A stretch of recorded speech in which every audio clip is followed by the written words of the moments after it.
another living color with the skit. Yeah, with the shit.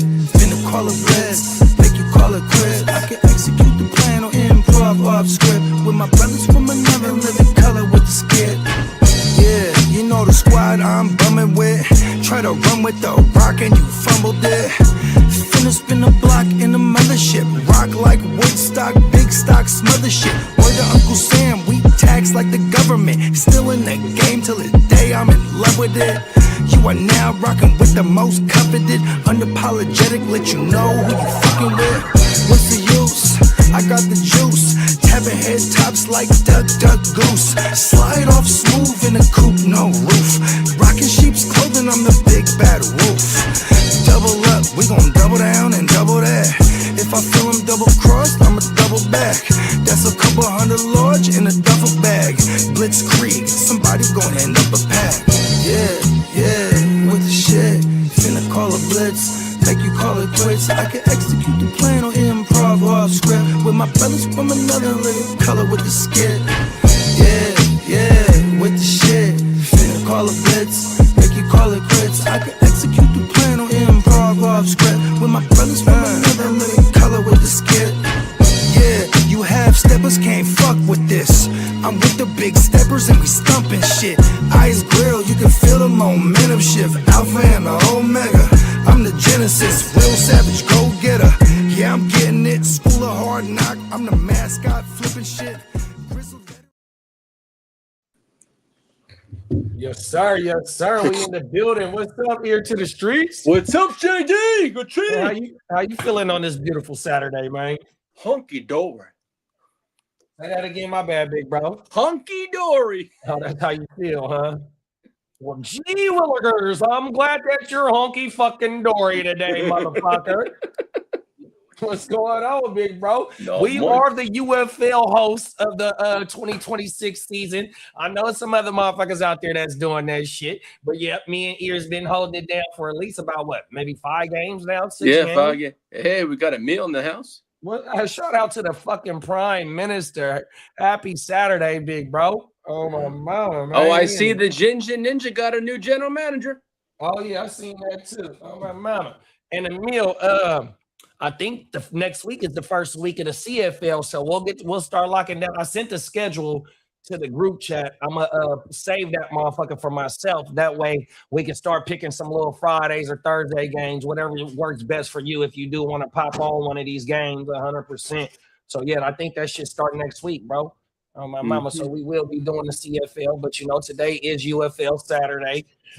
We are seeing Dorian Thompson, Rob. I forgot, bro. DTR. He's been looking pretty good this UFL season. Oh my mama.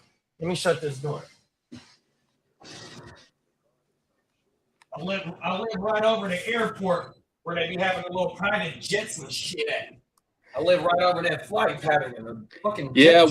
we have Air Force jets to go over our house. Oh, you got Air Force jets? Yeah, I got the right down the street is the Air Force base of Fort Worth. Yeah, so I bet you that motherfucker be rattling your house. At the old house, man, we were closer. Facts, bro. We were like a half a mile from not about a mile from the old house, and when I first moved there, the house would shake. I believe it. Now it's like you're outside. Whoa! You got 2 jets. Go, what the hell? So my grandma said, because my grandma, she lives by the exact airport that I'm talking about, but on the other side of the airport, right? Oh, yeah. So before they built the Sacramento International, this is where all the big planes used to come in at this airport, which is a small ass airport. So my grandma said when them big ass planes used to fly over the house, it would rattle that shit. Yeah. We got Peacock in the building. What's up, Peacock? He said he's reporting live and direct from the fucking pool. Let's get it, big bro. He's getting some sun before Game 7. Yeah, good luck on Game 7, man. I'm telling you, I'm thinking about firing this motherfucker up for for the live for Game 7, y'all. So be on the lookout for that. Lee made a thumbnail for that shit. So I think we're gonna go live for this shit, man. Big game right here, man. Pause. You know what I mean? Caleb Williams is the Madden cover. It looks like it. He got the fucking jinx. Oh shit! I sent it to the commission. Damn it, man. I go, the curse is real. Come on now. So yeah. Birmingham is still in the playoff hunt. I think they still need some extra shit to happen in order they need to win, and then they need some extra shit to get in there. I don't think Houston got no action. St. Louis lost last night. I tried to get into that game. I couldn't get into that game because I was out there watching my boy Destroying. He had Dez Bryant on there and Dez Bryant's son on one-on-ones. I fucking love that. Fucking love that content, bro. The one-on-ones by Destroying. That shit is fire-ass content. It was a young bull calling Dez Bryant out, and he locked Dez Bryant up for 2 tries, and then Dez Bryant was like, "Nah, I need one more." And then Dez finally got him on a touchdown.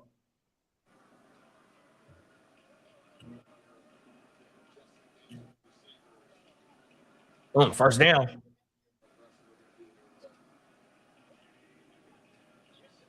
And it was a damn good game last night too, bro. That's all much. I was out there grilling some seafood last night watching the motherfucking game. There you go. I wasn't really into the fucking game. Back and forth. There we go. What's up, Bo? What it do, man? Happy Saturday, y'all. What's up, Bugs? Happy Saturday, bro. Yeah, chilling. So my sister, what's it called? My girl, her homegirl that lives out here too. Our daughters, they known each other since they were kids. They just both graduated from the same high school. So they're throwing their party tonight. And I'm like, and they turn up big over there. I'm like, ooh. I'm over here like, all right, I'm gonna save myself till the night. You know what I mean? Come on out. They like drinking Henny over there too. So I'm like, and that's like the only time I drink Henny is when I'm around them.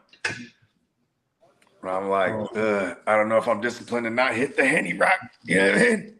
Come on now. Disciplined in why I haven't been drinking beer. You know what I mean? But super undisciplined because I'm fucking them seltzers up. Seltzer drunk is like hella clean.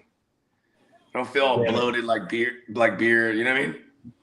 And like I used to just like beer because I do like, you know, just sipping something and chilling with it, you know what I mean?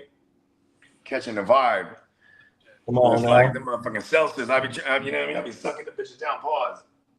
Hey, this shit is 45.5 over under, bro. They ain't even got no points with 10. I know, right? Oh shit, this white boy trying to get loose though. Oh shit, the game's already gone. Oh yeah, we kicked it off just a few minutes late. Yeah? No, all good. I didn't even realize this joint was already gone. Yeah, I figure I was smoking with y'all. Look at him. He got wiggles. Okay. I ain't never heard of this quarterback.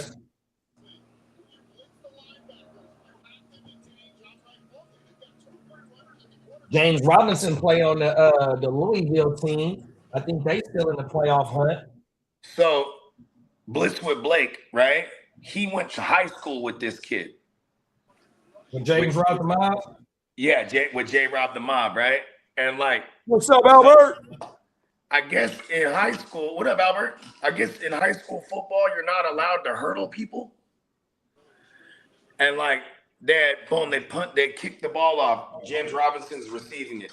He takes that thing all the way back and he hurdles somebody.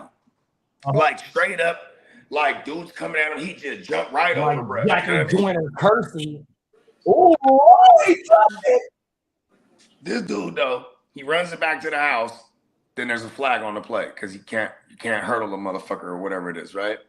Oh, and Blitz, he's in the audience watching this shit. So then he said, okay, re-kick it off, right? So they kick it back to him. This motherfucker hurdles another motherfucker and it houses it. And then after, they had like another flag. So they're like, all right. They didn't let him return the next one. You feel me? Cold world. Yeah, and I'm like, and it's funny because that year, when he was a rookie, 2020, that's when I met Blake. I remember him telling me this story, and he was like, I think it's going to be James Robinson. Because remember, they had got rid of Fournette. They had they did all this like late in the summer too. So I was like, oh shit, okay. Keep this James Robinson kid. Everyone was on like Raquel Armstead. Remember that? Then Raquel right before the year starts, he gets COVID. And that was like, this is the first COVID year. So it's like, you're out 2 weeks now. You know what I mean? So like this motherfucker out, James Robinson, pun intended, ran away with the job. You know what I mean? Come on now. And they Yeah, were we taking did. We were doing Louisville's game one day, and somebody that know J Rob the Mob popped up in the chat from Twitch and asking how he was doing. It was our first time ever seeing bro, and he was asking about J Rob. He said he was like related to him or some shit like that. I forgot. Oh, I see the NBA is putting out the best referees for tonight. They put out some good ones. That's good. I mean, shit, bro. I mean, they put out the ones that they know are gonna give them the outcome they need. Mm-hmm. Motherfucking right. Them is the ones that's tapped in with Vegas, Bogey, the rest. Mm-hmm. Them is the rest that got Vegas on speed down. Look, man. Real talk, bro. Like, look at this. Vegas calls them the other night. They're like, force the game 7. They're like, you need to force game 7. Even though game 7, facts. Even though like it didn't look like there was, you know, I mean, obviously San Antonio played their ass off, but it was just like, yo, it's not. This, referees be on podcasts. The old referees be talking about, yeah, that's what they used to do. Yeah, that's true. I've heard that. Like there was one referee. I've seen old players talk about refs to where they was like, them old school refs, they'll get in your face and say, fuck you. That wasn't no motherfucking foul. You ain't getting your call like, tonight. Getting real disrespectful. I'll tell you, like they say that with the same baseball umpires that retired. The guy that was an asshole, and he wants to come back too. Yeah, there's a couple of them. Get to the players, bro. Yeah. Barry Bonds, right? He tells this story. It was actually John Gruden had him on his show. And John Gruden said, hey, yo, man, tell me one of your greatest sports memories. You know what I mean? And he was like, he said he was playing for the, what baseball team he played for, the Royals? Who? Bo Nix. Yeah, he played the Royals, yeah. Oh, not Bo Nix. I'm sorry. Bo Jackson? Bo Jackson. Why he kept saying Bo Nix. Anyway, Bo Jackson. No, the Royals, yeah. Yeah, so they said, so he said he's up to bat for the Royals, and the pitcher, you know what I mean, boom, and it's clearly a strike, right? He doesn't even swing at it, and then another one, and then another one, and then he gets into the umpire's face, right? Because now the umpire's like, you're out of here, and he's like, that wasn't no fucking strike. Oh, you're out of the game now, right? Boots him, and he's like, cool, because his daughter was about to be born. He did not want to miss that thing. He's like, how the fuck do I get out of here? You know what I mean? Come on now. Right? And then he went straight to the hospital and he made it because his wife was in labor, or a lady or whatever she was at the time.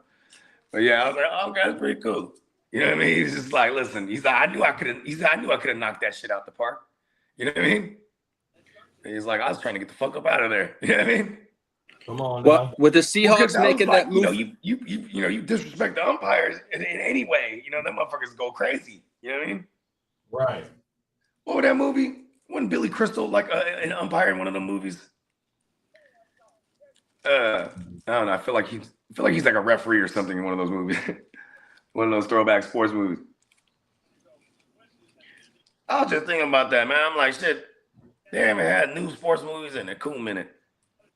Remember in the 90s, all day, every day. Remember what was the one with Whoopi Goldberg? She was just in the audience talking to gang and shit. Fuck, that shit was funny as a motherfucker too.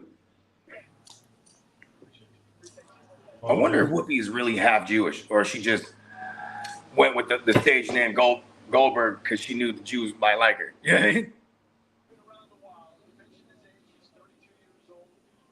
They're talking about, I still have yet to check out this new Drake project because I'm probably just not. But anyways, been watching a lot of people, just clips of people talking about the album. Oh, but we got a flag. Damn. Big play.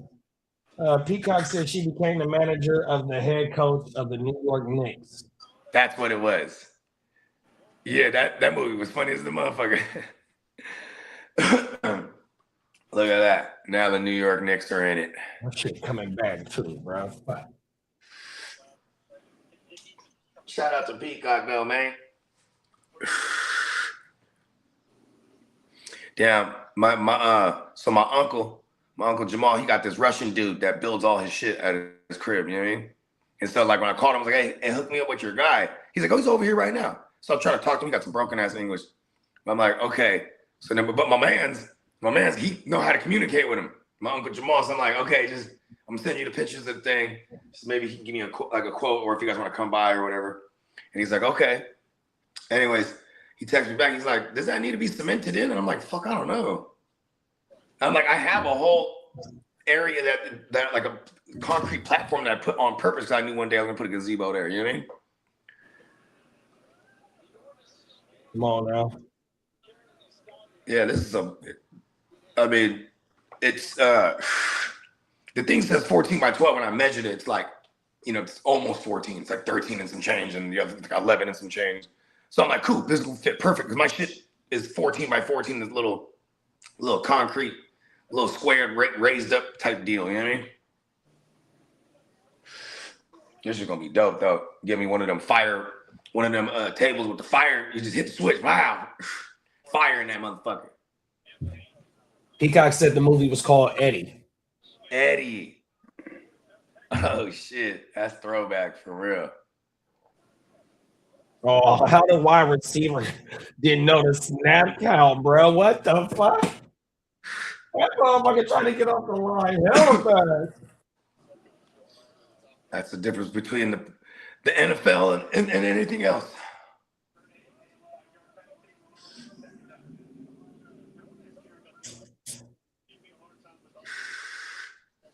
$45.5 over under, bro. 3 points in the first fucking quarter.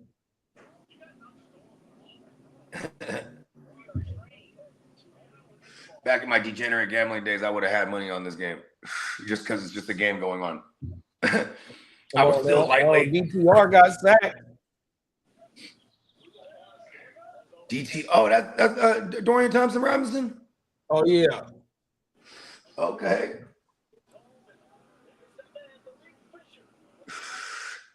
Remember you remember the what was that thing called? Like the Allegiance football or something like that? It's like the AAFL or whatever. Yeah, the AF, yeah.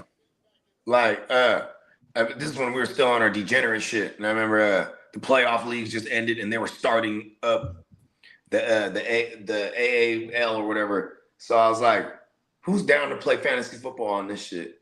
Like, right? Hey, listen, we just needed one more person. We had 7 super DJs. We couldn't find an 8th because we were like, well, we need at least 8. But Fantrax offered it.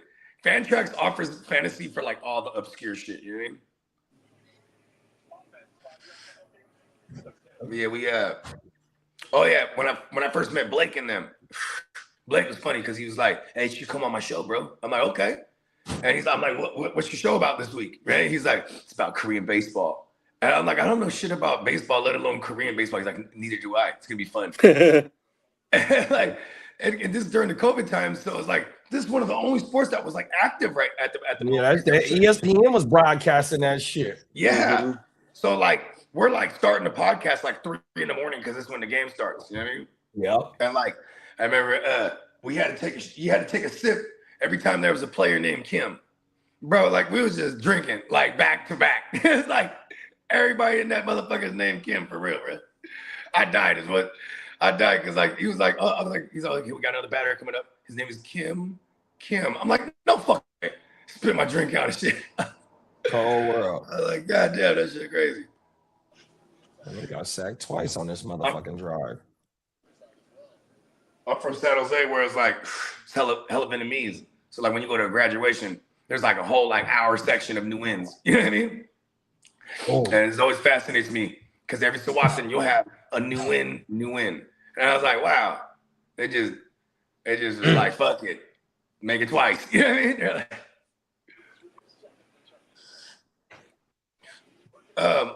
I was watching some Chinese gangster shit one time about the Juntaos and the Guailos and shit like that. Those are like the mob gangsters. You know what I mean? And like, they were saying when these Chinese immigrants came to like New York and like New York Chinatown or Chicago or San Francisco, whatnot, they would just adopt certain last names. So it's like Chan was one of them. So it's just like, you know what I mean? Because I was wondering, like, how can they all be Chan and Nguyen and you know what I mean? But I think they chose the names. You know what I mean? At one point or another. Like, interesting. Come on now. Oh shit. Uh-oh. We got a super score? The super score. Oh no, they rolled it dead.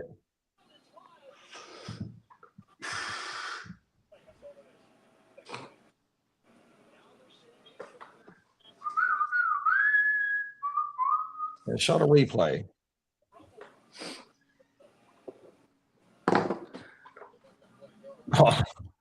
Oh yeah, that's an incomplete pass for sure. That motherfucker slipped right out of bruh's hands and he threw it right at the at the defender, bruh. Oh, it hit him in his hand too. He hit it like he was blocking shit. Oh my mama. A little SWAT action. Shout out to bruh. Oh, that's another false start, man.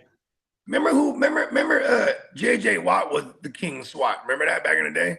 He just put a big ass mid up there and just fire. It looks like Connor Colby is quickly emerging as the front runner for the left guard for the 49ers. Yeah, he was on the team last year. I think he was a 6th round pick last year. Yeah, and he was they liked him for his versatility, and he had a shitload of starts. I like that when you're picking up a player like that late. Like, all right, at least he has experience. You know what I mean? Right. Yeah, we took another offensive lineman in the 4th round, I think, this year, or in the 5th round as well, and they like him as well. I think. Oh, look at this white boy. That's his 2nd time getting jiggy, bro. Oh. They never suspect them. His name is Plumlee, like Mason Plumlee from the NBA. I forgot what teams he used to play on. Who were we just talking about from the Knicks back in the day? Anthony Mason. Anthony Mason. Yeah, that motherfucker was a fouling motherfucker. I used to like him. Come on Who now. else was on that squad? Patrick Ewing, right? Oh yeah, That was a stacked team. John Starks, Mason. You know what's crazy? I would imagine the city of New York Knicks fans, like from that generation, they're not Chicago Bulls fans like the rest of the world was. Just Charles Oakley was on that team. Oh shit, that's right. Who else was on the mid-90 teams? On the blank. Emil said it's almost June 1st. You think AJ Brown gets moved? The deal is done. They're just working out financials, and New England is trying to give a 2nd round pick and a player, but they're still not budging. So They're the not deal's coming not up. done. How is the deal done? But The they deal's still not done not at all, man. It's done. They don't want to. They still don't want a 27. They're trying to do the 28, and Howie doesn't want to budge. Then the deal ain't done then. No, but they said the parameters is done. That's all they're saying now. Parameters, but they don't want to give it the first. I don't know why. Just give it up. Just give it up. Howie's too slick for that. Yeah. He's like, look. Yeah, that if he's not settling nothing for less than a 2027 first, bro, and they ain't trying to get that shit up based on they got a harder schedule, which Lee been reporting for the last couple of shows, but also on top of that, they still got that black cloud over their motherfucking head with the Dirty Diana shit. 100%. Yeah. So they shook a regression, and you don't want to bring in an all-pro wide receiver. That shit is crazy to me, dog. Oh my mother. What I will say at minimum is AJ Brown don't want to be there. No, he doesn't. Like he shit for show doesn't want. That motherfucker was reading Dostoevsky or whatever it was. He was on the side. He was during the game, just reading the book. Reading the motherfucking Dostoevsky. Yeah, that shit crazy. Well, I saw this morning that Kansas City Chiefs are interested in Pop Douglas if he's available. I mean, Oh shit. wow. Yeah. That you know what that tells me, right? That they're trying to keep their pockets loaded in case they don't have a Rasheed Rice, because that's a role that's important on that team. You know what I mean? And I feel like that's the type of player Pop Douglas it is. You know what I mean? Like a short A dot in the slot type of wool wop. You feel me? Mm-hmm. Short Yeah, A I dot in wanna the say slot he was- wool wop. I want to say he was 14.6 yards per reception last year.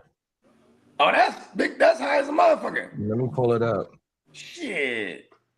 I mean, shit, bro. It makes I me did- want to look I at what did my Drake May's I average did- depth target was. I did my recap video on DeMario already for this year. Yeah, he was at 14.4. I said 14.6 yards. Man, wasn't Larry Johnson on the Knicks too? Yeah, Grandmama was. Yeah. Allen Houston, I think, was how much? Yeah. Yeah, that's the late 90s team. That wasn't the mid 90s team. Mark Jackson on ESPN was on there too, wasn't he? I think so. I remember him for Indiana as well. Yeah, I do too. Yeah, I was about to with say. Reggie Miller. With Reggie Miller. Oh, he almost picked it. Just a second short. Bogey, why you decline my offer, big bro? Let's talk about it. I mean, look, man. I kind of like Josh Allen over there. Here's the thing. Like, okay, the offer I sent him probably wasn't the greatest, but I was like hoping he would dance with me a little bit. You know what I mean? Like I threw him because he was asking me about golf, so I was like, okay, cool, here's golf. And Danny Dumbass and I think Carson Beck, because he got Brissett over there. And I'm like, just go ahead and give me Josh Allen. You know what I mean? Like, now I've solved all your QB problems. And you got the young, I like Carson Beck, actually. I mean, even though it's like, you know, it's still a wild dart throw, like he's going to get a shot. You know what I mean? It's like, it's kind of working out perfect for him because you got, like, none of these motherfuckers know the system, right? Then you got Brissett who's trying to hold out because he's talking about he wants more money. And then they drafted this kid in the 3rd round, and it's a new regime. So I do like, you know what I mean? I thought it might have been decent, but, you know, I understand. And they gave Minshew the same amount of money that Brissett is making. So Brissett like, nah, fuck that. I need some more money. Yeah, he said, man, look what I did for y'all last year. Then the Both of them motherfuckers was like at $5 million for this season. And that they got the cheapest quarterback room in all of the NFL. Except for maybe, I get, like, what are the Dolphins? Bro, they got the cheapest quarterback room. Both of they Minshew, $5 million. Brissett, $5 million. 100% Beck. That motherfucker got a 3rd round pick, so his shit is probably a 3-4 year, $5 million deal. Oh my mother! What other quarterback room is cheaper than that? I mean Minnesota, maybe, right? Because you got like, what's his name's only getting $1 million? Murray. Kyler got 5, I think. Oh, he's getting 5. Okay, and then it's what is it? 10% of what? Because he's still getting like paid. He's still getting paid though from He's still technically getting paid, but he ain't getting paid from Minnesota. You're right. And then there's Malik Willis, right? Like Malik Willis, he's getting like 8 or something. What did he get? A 3-year, $30 million or 40? Oh yeah. Okay, so he's getting some decent guala. Yeah. And then there's Aaron Rodgers, right? He getting what, 10, 13, something like that? No, hell no. They just bumped this shit up to like 20. They got him to like 25. That's right. Hey, look, Aaron Rodgers is like, listen, just go ahead and give me double. And then JJ, his contract is slotted, but he got to be at more than $5 million because he was a top 10 pick. Damn it, I just dropped all the tree out the motherfucking joint. And Malik is getting Emil said he sent you Josh Allen and the 3rd for JSN and golf. He said I sent them Josh Allen and the 3rd for JSN and golf. I did reject that one. Yeah, that's not a bad offer, but it's not a bad offer. It's just like yeah, but see that's the thing. In order to get a premium player, you're gonna have to give up a premium player. You know what I mean? And you know what too? Whenever we reach like a roadblock like that, I just be like, all right, the consolation prizes, I just stay put. You know what I mean? God, do like my squad over there. Sure. Yeah. Malik Willis's contract is Malik Willis's contract is 3 years, $67 million, including 22.2 signing bonus and $45 million guaranteed. So he's getting his money. Hey, Brissett is like, what the fuck? He's like, this dude, he started like 4 or 5 games. Brissett's like, listen, give me the motherfucking. Here's the thing too with Brissett is like, they're you know, he's kind of a backup guy. So You know what I mean? If I'm the organization, I'm like, listen, bro, you get the backup money or back up. You know what I mean? Or Back up out of my office. Back. Come on Right? now. Back up out of my office right now. I'm not giving it to the Guala. Cold world, bro. He is also a savvy veteran already at this point. He was like 31, right? So like maybe even older than that. But so I would imagine even for Brissett, even if he knows like, all right, I know they'll give me like $5 more million, but I'm just gonna do the hoopla, so I have to do none of these fucking OTAs or training camp. You know what I mean? See how long I can push this thing out before I finally. See, that's the thing, though. Like, look, bro, with a minimal investment in that quarterback room, and with Carson Beck and Minshew Mania being at OTAs right now, bruh sitting out, they getting the reps right now. Bruh gets to think about sitting out any type of mandatory mini camp or any fucking training camp shit. Like, bro, you're losing reps, bro. You're done. One of them young motherfuckers, well, Carson Beck, the only young motherfucker, but one of them motherfuckers is gonna catch fire and take that job, and you're gonna be out of job, bro. 100%. They have no loyalty to you because they have minimal investment to the position. 100%. That lets you know either they hoping that Beck hits or they gonna be in the top 5, hoping they get one of them quarterbacks next year. So Brissett ain't got no motherfucking leverage. Brissett don't got no leverage. Yeah, he got zero leverage. Because and everybody and their mama knows this upcoming quarterback class is, you know what I mean? A lot of these teams that are like, all right, we'll just wait. You got the Jets, the Cards, you know what I mean? Shit, the Vikings could be in that mix too if Kyler ain't working out. You know what I mean? Right. Shit, the Falcons. You know what I mean? Like Penix is about to be going into year 3. This year might be a wash for him too. And then you got to pick up his 5th-year option, or decline his 5th-year option, and then be in the mix 2 years from now. So it's like, and then remember, like how you just said about somebody else, this organization didn't draft, bro. 100%. The regime. Excuse me. 100%. Good looking, big bro. Yeah, I'm a cold world, bro. Penix can get the fuck up. He could be on the chopping block on everything. And he might not even win the starting job, though. That's what I'm saying. Especially just by proxy, he's behind Tua right now because Penix can't even really get on the field. You know what I mean? No, the video I seen both of them on the field together. Oh, Penix is already out there? In the OTAs, yeah, he's at 7-on-7, not 11-on-11. Yeah, I seen a video on NFL Live. They was talking about Stefanski talking about how he loves Tua's accuracy. So when they showed the video, it was Tua and Penix taking reps. Hey, you remember Marcus Mariota when he first came out into the game? That motherfucker was hella accurate.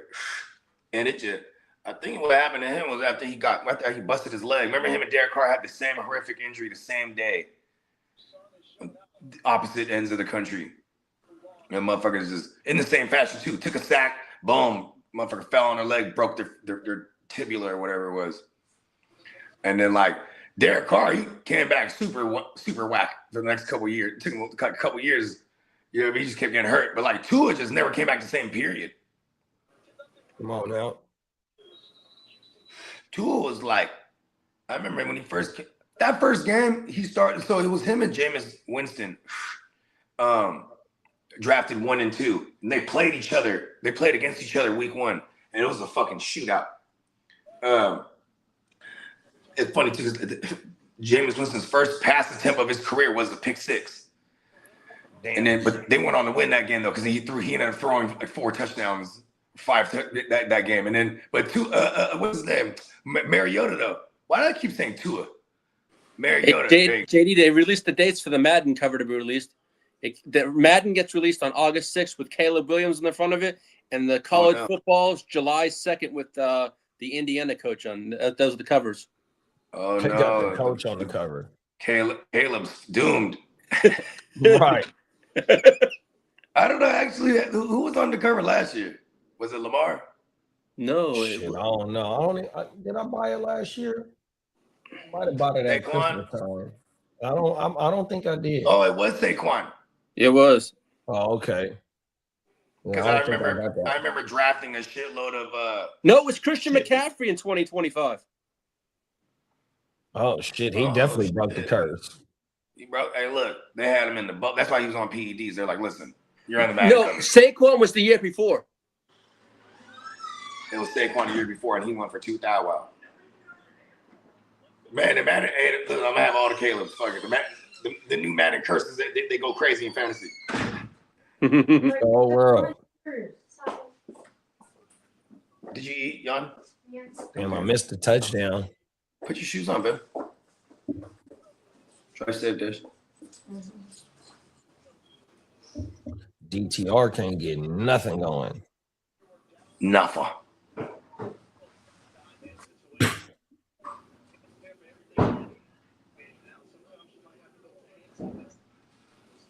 Nothing. Hand it off. Stuff at the line.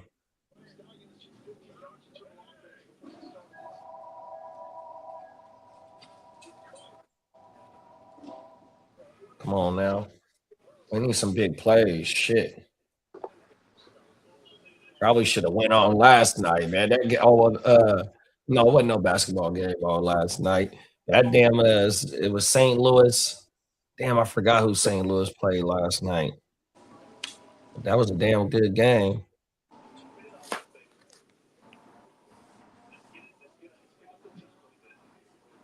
Oh, incomplete. Oh, you got the pass interference. Oh, there go Justin Ross. Or was that John Ross? No, he on a different team. Yeah, I want to say John Ross is on a different team. Oh, didn't somebody just break his record too? At the 40 at the combine? Yeah, I think Worthy broke it. Whoa, okay, it was Worthy. I think it was Worthy broke it, yeah. Yeah, he went like a 4.2 something. Yeah, it was 4.21 or something like that. I think it was. Yeah, because I think John Ross was like 4.27. Yeah.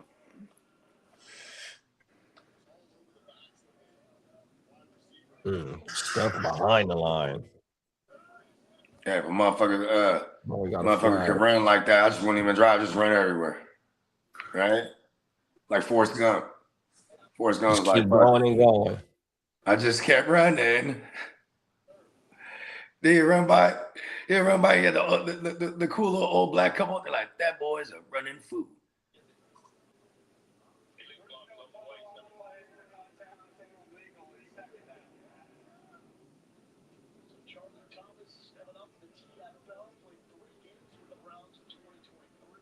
All right, come on now. Let's get something going, DTR. You trying to get back in the league, bruh. Come on now. That was one of them Stefanski guys. Come on now. Where he at? He was like, man, DTR ain't working hit him in stride. First down. And that's Jordan Thomas. He played in the league too. DTR got fucked up. Mm-hmm. Shit. Kind of reminds me of his NFL career. They were rocking that motherfucker too.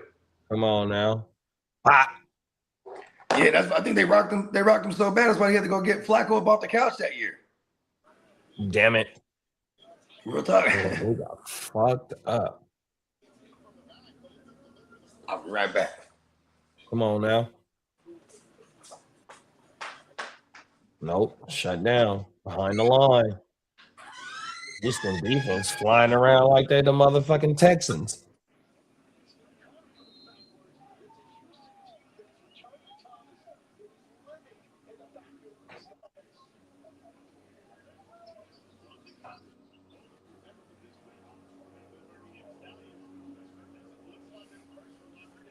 Second and 10. Well, we got to get 7 on there, DT.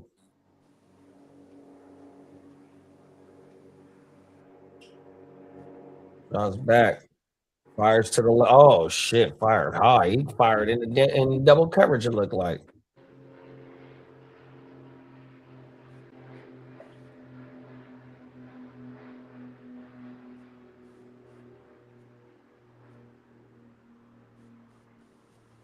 Hey, defense is balling the last 4 weeks of the season. They ain't got no shot at the playoffs though, because this is the last week of the season.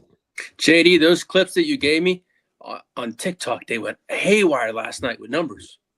Oh, they came through on TikTok for you? Yeah, they did. Oh, it's about time they come through fast. Shit. It took like I made them motherfuckers during the show yesterday. So you was able to get them last night? The one Charger one I put up has already right now 487. The Hampton has 120. And these are like double the numbers that I normally do. But they're hit. But you know why? Is they're targeting certain topics, so that's why they're hitting the numbers. That's big, bro. That's what's up. So you got all of them? It was like let me count. I can tell you how many I got. 4 or 5 of them, I think. I got a total of, from system notifications yesterday, 1, 2, 3, 5. Yep.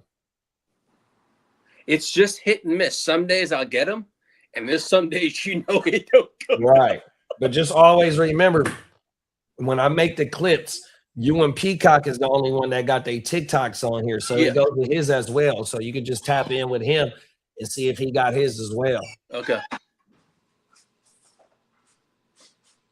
Because I keep on getting a notification. You're outperforming 90% of your creators with the similar posts. I'm like, okay. Come on now, talk that shit.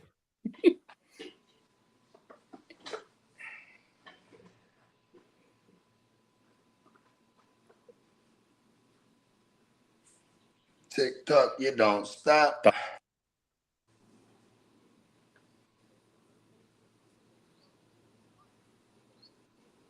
Dick's got cards. I didn't know they sold cards.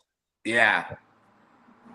I ain't been in Dick's in a minute. They even got fat shoes in there too. Yeah, I was about to say they got one down the street from our crib. Yeah, Delta. Well, I know they got one at Delta Shores for sure. That's where we'll go get my son. Like 20 minutes for me. Yeah, we got about maybe 15 minutes or most. Yeah, because we was the only time I ever seen so back growing up, there's this mall in Milpitas, Cali. It's called the Great Mall, but it's like a whole mall that's all outlet shit. You know what I mean? Mm-hmm. So like, you know what I mean? Like, you know, they got DKNY, but it's the outlet version, and they got you know what I mean? They got the fat shit Old Navy and the fat shit Gap and Banana Republic, and you know what I mean? Oh, I love Banana Republic. I get my chinos from Banana Republic. Come on, man. I think Bananas is the same thing it's like same company as Gap. Yeah, I think so too. Yeah, because I remember back in the day, they used to have some banana shit in Gap too. But he had the button ups, man. You know, Jay made it like a thing to wear button ups. You know what I mean? I was like in high school during that time.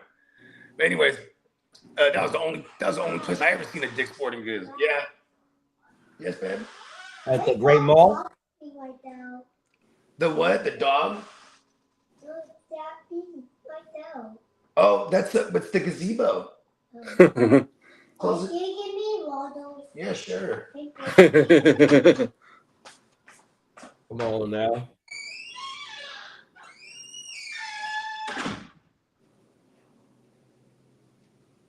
Yeah, they keep playing this Arlington commercial during these UFL games. Lee, how far is Arlington from you?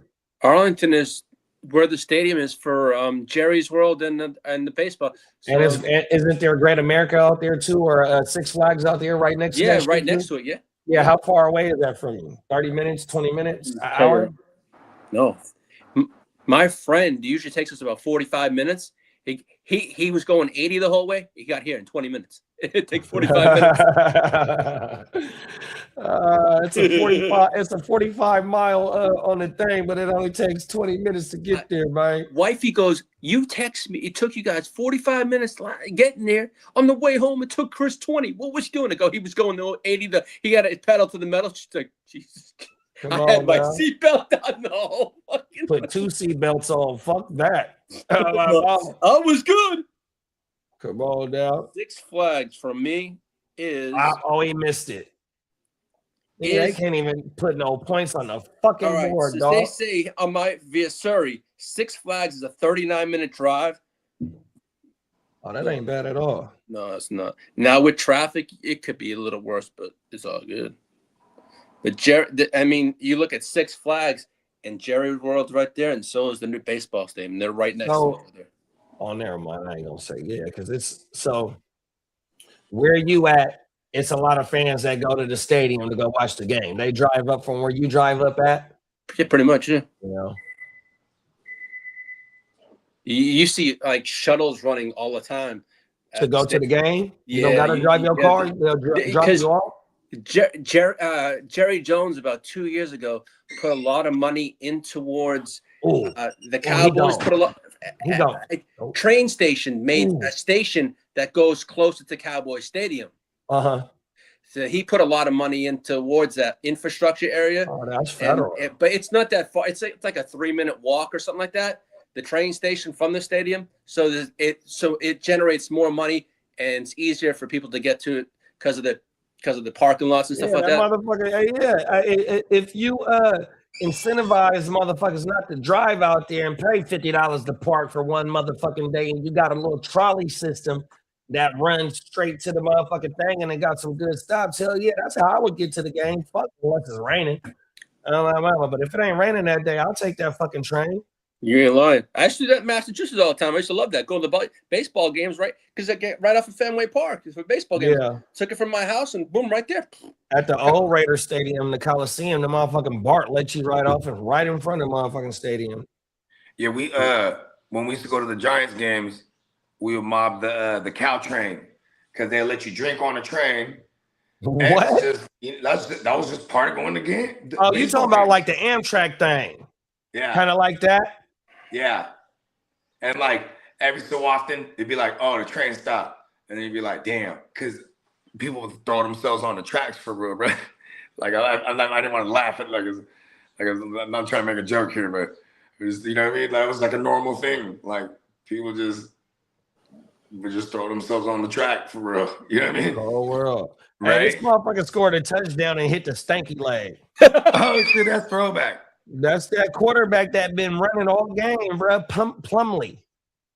Look, bopped him, bro. He bopped him so hard. He was 5 yards until that motherfucker realized he was in the end zone on my mama, and then he hit him with the stanky leg, bro. Oh, everything. Cold world. Do the stanky leg. Do the stanky leg.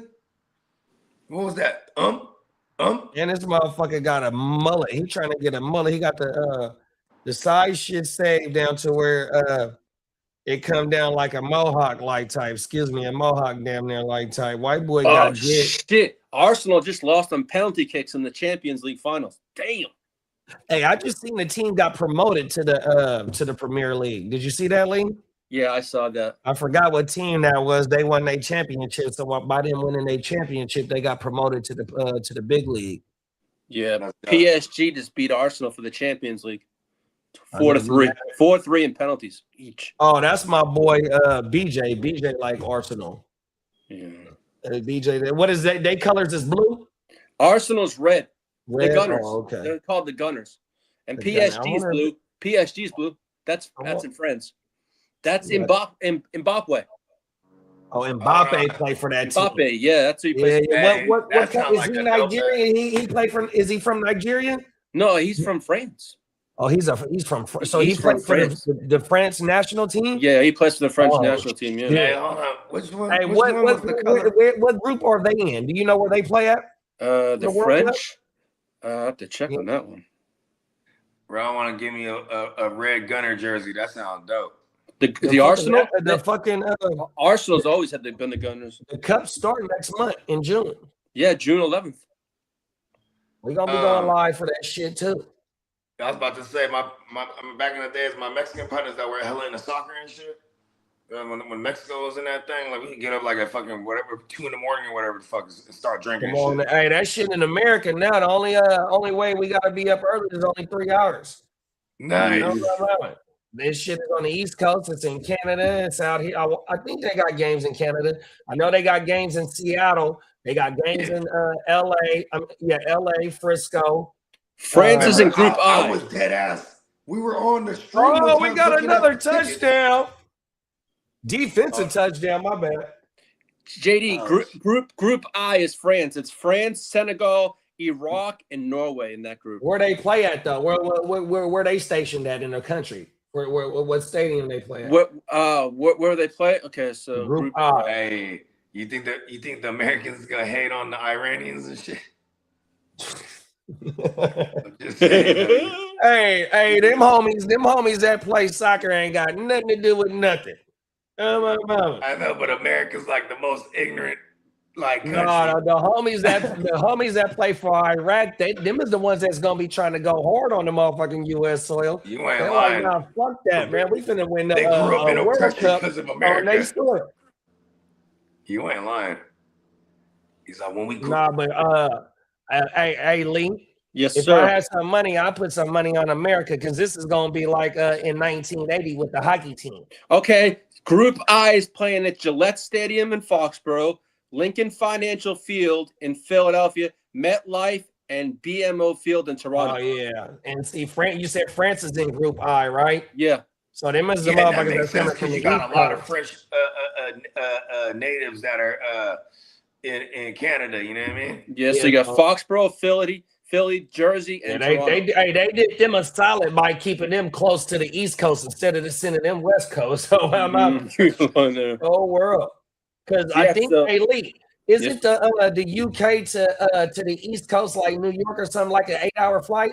Yeah, from America No, to England? from the UK to the East Coast. So from like UK Yo, to it's an Boston. 8-hour flight. Yeah, It's an 8-hour flight. So from the East Coast to the West Coast, that's a 6-hour flight. So that would have been a 14-hour flight if they would have sent France and all them this way. I think I got me an Adidas. I have a purple Adidas jacket, and one time I was at a bar, someone goes, "Oh, you like soccer?" And I was like, "No." So Norway wearing a Spain jacket right now. I was like, "Oh, word." Norway plays France at Gillette Stadium June 26th. Does Norway got any good players on their team? They got a few good players. I mean, I'm not going to say they're outstanding, but they got some decent players. Emil said it's 7 hours to play. Who, Messi? I was trying to make a thing for the World Cup for Messi, and they would not let me because Messi's trademarked so much. You couldn't, and on any AI thing, they would let you do it. Yeah, fuck that. Nope. He's trademarked so much. It says, "We're sorry, we are not allowed." He played for the Florida team? Yeah, he plays for Miami. Yeah, Miami. Excuse me. Yeah. Yeah, because they was just playing the other day. I had the game on everything because they wear pink. I'll buy one of them jerseys on my mouth. Where's the Arsenal one from again? Arsenal's from London. That's Northern London. I'm about to look that shit up. Hey, they from the London drill scene, Bogey. Back about 20 years ago, from the London drill scene, they get jiggy with it. I might need to be careful, bro. Them South Brits might not fuck with it. Like what? Hey, yo, bloke. Why you wearing Shout that out to my boy Central C. Central C got bars. Yeah, he on there chopping. Hey, that UK drill scene. Them motherfuckers is really hitters too. Yeah, because they ain't using no guns. Yeah, you gotta get real close and personal. And then they got one shot 1887 guns still out there in that motherfucker. And most of the guns they have are like from the Cold War, like the Russian issue shit. So they literally call them Russians. You know what I mean? Man, them motherfuckers got muskets, we bro, go to from Russian? 1888. Like Lee, hey Lee, you still got the line on the 1888 straps? They call it muskets. He's talking about the muskets. Yeah, the musket on my mom. Lee was the plug back in the day, allegedly. Bogey, I sent you a link to the Arsenal jersey. Nice. Flamed up. Mother cop one. Yeah, I tried to order 2 shirts last night, my championship shirts. That shit was I couldn't figure this shit out. On the Peacock video. I'm trying to get on that bitch here. Let me see. I'm trying to think, do I want to get a United States or do I want to get an England jersey for the World Cup to wear on the stream? Hey, you better not wear that English shit on the stream. If you wear the English shit, you have to talk with the accent. Right. But remember, you say if I say certain words, it comes up. Oh, right, yeah, right, because right, those words right, sound right. like the N-word, so you should just stray away from those, you know? It's probably better for you. No, I might get both. I have one upstairs. Man, hey, look, bro. We Team USA over here, bro. Yeah, come on. On my mount. I don't know. I bet you ain't gonna go outside in Texas. You ain't gonna go outside in Texas in that London jersey or Britain, whatever. I do all the time. English. Where at? Where? When I you wasn't go? about it. with my Chelsea jersey, and then I put my my England thing with the World Cup on it. Chelsea is different. Chelsea plays in a league. This is the World Cup where everybody's. I still wear it, and I wear it with proud. So you wear the London jersey. What's the name? England jersey. My England jersey, and it has one World Cup on it. The United States can't claim that either, though, unfortunately. When you see a star on the jersey, it means the amount of stars means how many World Cups. I mean, but your country has been in existence for way longer than our country, and you only got one. What you talking about? And no, we should have had two because of the hand of God.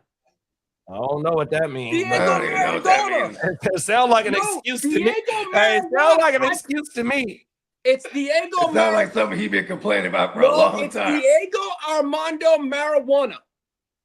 Oh yeah, we smoked the marijuana. You were fucking right. Yeah. No, Diego Maradona in 1986. It's called the hand of God. He lifted up his hand, right, and hit the ball, and it should have been a penalty for England. Oh yeah, the ball can't touch your hand. So basically, England got screwed, paws out of a World Cup.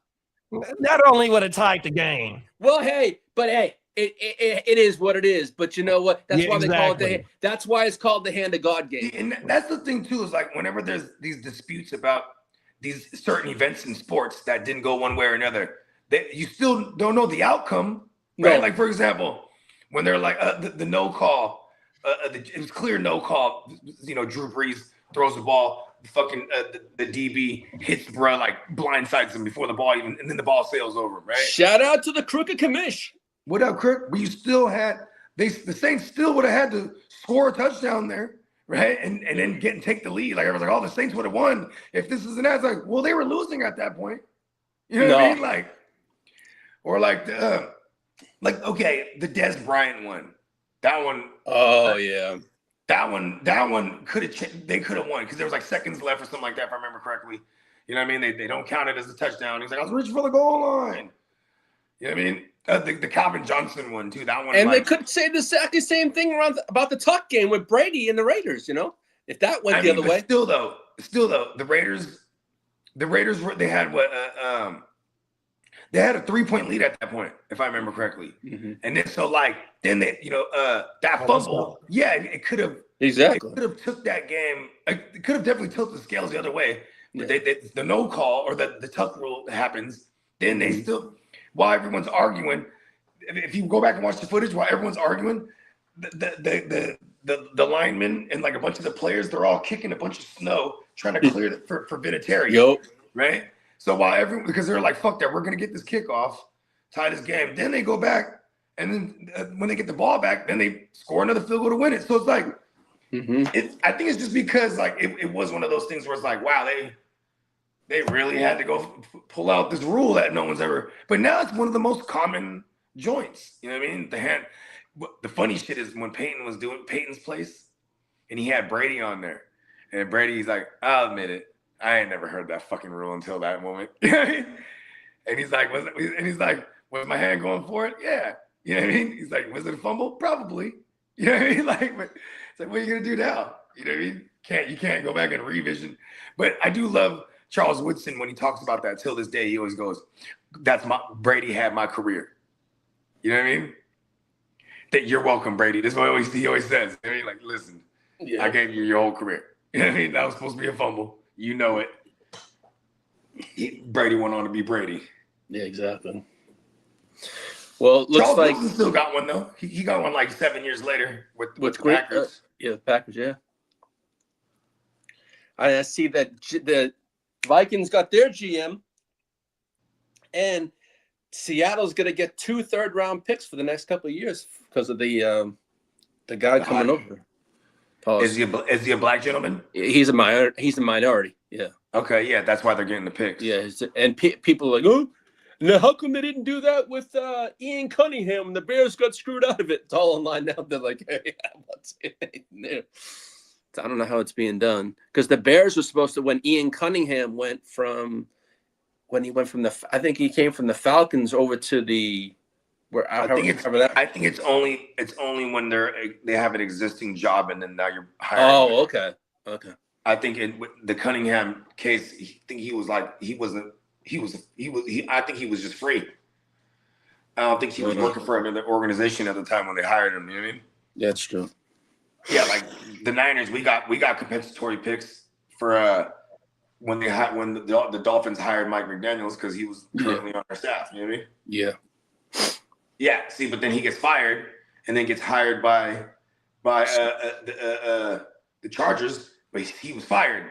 Otherwise, you know what I mean? Some compensatory picks, maybe. I don't know. I mean, I guess the only time we ever heard about a coach getting traded too was Gruden, which was hella funny because then that's another thing. Like just the Raiders, just I grew up obviously a Raider hater because they hated the Niners. They called us the Whiners, shit like that. But I just remember like all those years when the Raiders were good and the Niners were bad. Like in high school, all the motherfuckers would talk shit. So it just felt fun. Felt really good rooting against them. Like that Buccaneers game, I remember I bet all the homies. Because half the homies is Raiders and shit. I was like, $20 each, bro. Fuck the dumb shit on the Bucks. And I just remember I kept yelling, "Get bugged!" I just kept yelling that in their face. It was just like, yo, you guys out there getting bugged. Jerry Rice, too, when he tells that story years later, he's like, I never experienced losing a Super Bowl. He said everything was fine until he got to his hotel, and he said as soon as he hears that door, just close behind him, he just fell to his knees, started crying. Ah! He's like crying like a baby. He's like, I just could not fucking believe it. Like, this is not how it happens. And like, of course, they had to play the team that has their coach, and they didn't change the fucking playbook. And this motherfucker just knew exactly what Rich Gannon was finna do. Was Rich Gannon the MVP that year too? I can't remember. I'm not sure. He was always like in the conversation. I remember. Yeah, I want to say he was. Yeah, because they lost to Brady, they lost to Saragusa in the Ravens. Saragusa is the one that fucked his shoulder up in the AFC Championship at the Coliseum, and then they lost to the Bucks. So they had a 3-year run at the end of the 90s going into the 2000s. Lost in the divisional, lost in the AFC Championship, lost in the motherfucking Super Bowl. That shit is crazy. Shout out to my Raider fans, man. On my mama, they was doing their thing.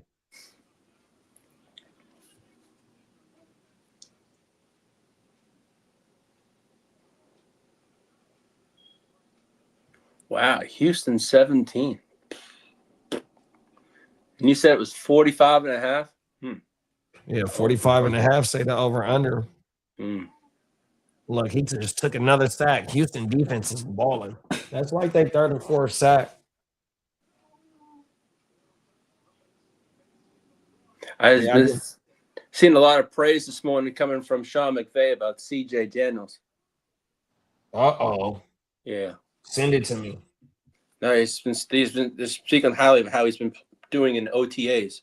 That's what I'm talking about, boy. Let me go pull it back up. I just went right back here. It says McVay spoke very highly and envisioned what he's envisioning a great year for CJ Daniels this season at his press conference this morning. Let's see if I can find this. Let's go. My boy, I told y'all to go get him. I'll send it to you. Oh, he just got sacked again. That's like they fifth sack, bro. Fifth sack. My bad, Lee. No, I just sent it to you right now. Good looking. What I found. My boy CJ. When I saw CJ Daniels, I was like, oh, that's the kid from Miami. 100%. I've been telling y'all to go get him.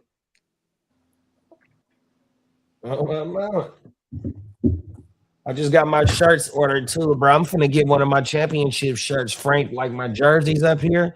I'm finna get my championship shirt framed and put it like maybe by the Heart to Star sign or something like that, bro. Oh my! You know what you need to do is get one of the one that Peacock made, right? That's what I just got. Yeah, exactly. I got two of them. I got a white one and I got a black one. So I'm gonna hang one up on everything. And I'm gonna wear one. I'll probably wear the black one and hang the white one up. Because if I wear the white one, it's gonna get fucked up. Have all the league mates sign it. Hell no. That's a curse.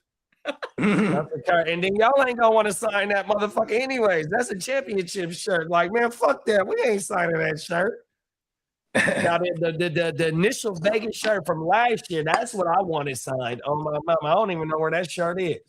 I know. I don't know what I do with mine either, bro. I'm bringing mine from last year that Yeah, people I that didn't needed sign that it. bitch. I had me a Is white that one shirt still on the website, Lee? Yeah, it is. for sure. Well, I might That have to one, order that that one's one. dope. But we're all Simpsons. Yeah, I think I have to order that one again and get that signed. I'm bringing that one and this year's to have it signed because there was people that didn't get a chance to sign it. They said, "Oh, I forgot about it," so I'm gonna have to finish it. Me too. Yeah, I forgot to sign that joint too. I forgot to have y'all sign my shit. So I'm gonna do that. Bring them both out. Then I'm gonna frame. I already got the jersey frames from when I got home, and I'll do it when I get back from Vegas. Hey, you know, hella dope too. Peacock was saying that they might start doing shoes on there, like slip-ons and shit. Come on now. Right? I rock some Sam 24 shoes.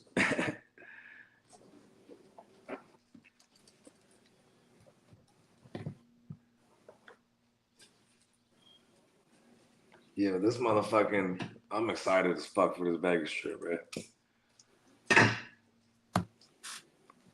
In fact, that motherfucker can't come any quicker too. I'm like, it's kind of crazy too because I'm like, all right, I got this graduation party. I gotta do all. I just found out it's gonna take like 6 weeks in advance to get these fucking records pressed up. So I'm like, okay, if I want to meet my July release date, I gotta get these motherfuckers in ASAPolis. come on now. But see, I'm not tripping off if the physicals take a long time because you know what I mean. So you gonna be able to buy the trilogy all in one whop?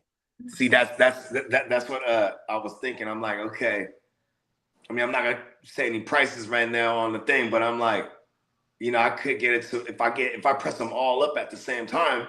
That might be. I might even save money doing that. You know what I mean? Hey, JD, Malachi Tony's also on the cover too of the football one. I'm telling the college you, one. That motherfucker gonna win the Heisman this year. Hey, Bogey. What's that? I need the physical copy. I need the physical and the digital though. That's what I'm saying. And I ain't gonna open that bitch. I'm gonna just leave that bitch here, just you know what I mean, in the tuck. You feel me? I was even looking at this. There's this one company, right? Man, this shit is so federal. They play little 45s, right? What does that mean? It's a little mini record player, right? Oh, like a Eric, like type shit. Yeah, Shit? turntable. So, Turntable, yeah. So like, but it plays 45s, but then you can also like load up the MP3s up in that thing, and then you can, you know, Bluetooth to any speakers or whatever. You know what I mean? I was like, oh, that's pretty dope.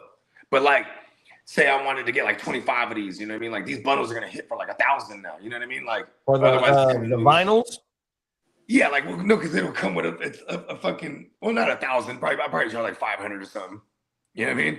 Because I was thinking that I'm not gonna go this route, but I was thinking about it like, oh, I could get these little fucking mini record players and shit, and then people can actually listen to the record. You know what I mean? If they don't have a turntable. Yeah, I think Minnesota Dan said he bringing his record player with some Prince albums for Vegas. Oh, he almost picked it for this year. He said he gonna bring his vinyls for some Prince vinyls in the record player. Hey, bro, that shit. I think that's what he said. I might be mistaken, but I think that's what Big Bro said in the chat one time. This was a while ago, though. You know what's crazy about, like, okay, look at this. I was watching this shit with DJ Quick, right? You know, DJ Quick, he's one of the best producers ever. Like, his name, like, even like as a sound engineer and like mixing and mastering people's shit over the like other artist stuff. Like, he's up there with Dre. Like, Dre had that him motherfucker will ever have a job. Yeah.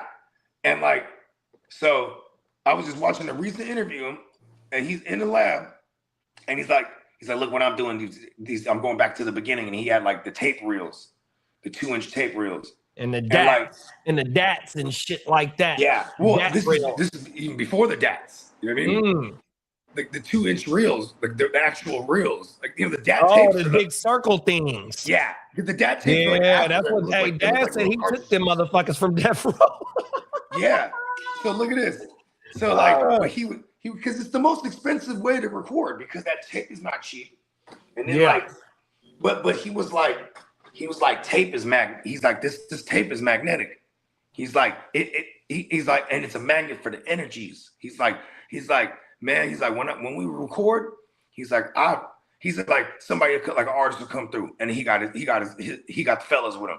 So D Quick would be like, hey, who are these guys, right? And he's like, oh man, you know, we'll see some gangster shit, right? And like, listen, they're gonna fuck up the whole energy in here. You know what I mean? Because he said, you got, you know, when motherfuckers come, you know, you got some killers in the lab. They think, and he even said when he used to record Pac, right? Pac used to like, you know, he'd be like yelling in the mic, and he was like, he said when he would mix Pac's vocals, he would turn them down because he could feel all that hateful energy. You know what I mean? And he's like, you know, Pac, man, he's scared me because words were so powerful. He would speak this shit into existence, and he was talking, you know, and a lot of Pac's music was talking about, you know, being ready for death. You know what I mean? And I see death around the corner, and you know what I mean? Things of that nature. And like he was saying, he's like, man, he's like, when you're recording, he's like that on the 2-inch reels, it's picking up all them energies. And he's like, you don't get that from digital recording. And I was like, man, that's kind of true. You know what I mean? And you get this natural like distortion, warmth feeling, like when you're recording on shit to tape. Like my man Prime, he just bought a 4-track. So a 4-track, we're gonna do all the songs like we do digitally, HD. But when it's done, you run it through the 4-track, get the analog sound. You know what I mean? And so he was like, and I know Prime loves me for a lot of reasons, right? Like, because he knows I'm down to do whatever the fuck. You know what I mean? Like, he's like his next album's just running through the 4-track. I'm like, whatever you want to do, dog. You know what I mean? I'm like, I'm fucking down. Cause see, that shit ain't cheap neither. You know what I mean? Like he wouldn't bought that thing just so we could experiment with it. You know what I mean? Like how like Alchemist and all them other bring that old school sound back, because you know what I mean? Like even on my phone, all my old songs on my phone, like, you know how you have to re-download them and shit like that. You still can tell the difference of the quality from the old music compared to the new music that's on your phone, bro. That shit way more clear, slap way more harder. You hear the words a whole lot better. Oh my mama, bro. Like, you know, because I got Dog Pound, I got all the Death Row shit. Hey, you know what I mean? I got all like I got a lot of the E40, the Click, you know, a lot of old school West Coast, East Coast shit, you know what I mean? Down South, especially Outkast's first album. I got a lot of shit, you know what I mean? And you can still tell that difference, even in the late 90s with the Cash Money and the motherfucking No Limit in them motherfuckers, right? Yeah. They were still recording on that same type of shit too, bro. That shit was crystal fucking clear, dog. Think about this. The game of the 2-inch reel recordings and shit like that, and even to the DAT tapes, which is pretty much the same thing, just a different version of it. Like, you know, we definitely, that was like think about this, the Black Album and the Blueprint and all them Jay-Z albums, they're all still recording in that way. Like the full-on digital era, probably like once we got into like 2007, 8, and then Pro Tools became widely accessible, because now they were selling interfaces for a lower end Pro Tools. You know what I mean? Like before, it's like all HD shit, like, you know, big shit, like $10,000 just for the program. Then all of a sudden, you know what I mean, they got a cheap version of it, like a lower end version, and it was industry standard. You know what I mean? Come on, that's how it was promoted. It was promoted like, oh, industry standard at home now. You know what I mean? I jumped right on that shit. I was like, fuck yeah. Because before that, bro, I was still at the back end where some of the older homies that had studios, they recorded on DAT tapes. But then it was very short lived, but there was like a mini disc era. Mini discs, whereas like, so they had like these, I remember there was like a Sony 8-tracker. So that means there's 8 tracks. So you can have 1 track for your drums, 1 track for your, you know, melody, and 1 track for your vocals, like another one for your doubles or whatever. You know what I mean? You only had 8. So you just had to get creative with how we're going to use these 8 tracks. But it came with mini discs. And like, so you could record it onto the mini disc, but if you wanted to get it onto a CD, you had to record it live to like one of them fucking back in the days, they used to have it to where like when you know, obviously it's the burners, so you had to be able to record it live to an MP3, then burn it onto the CD. You know what I mean? But it was like we found different ways to get around shit. You know what I mean? Like, And that was what's fun about when you don't know anything, you're just trying to figure it out. Because then when you're taught stuff, they teach you like a standard. So like then once you have Pro Tools explode all across like the wide use, then you have people going to school for it, and everybody's shit sound the same now because they're instead of like okay, Daz and them. Daz was another one, super good sound engineer too. That's why you listen to that Dog Pound album, hella clean. You know what I mean? And people just naturally think Dre did it all. That wasn't even a Death Row project. They weren't even on Death Row. That was an independent album. If you go back, because they was on like Priority or something like that. So they had mainstream distribution, but they put that album out themselves. You know what I mean?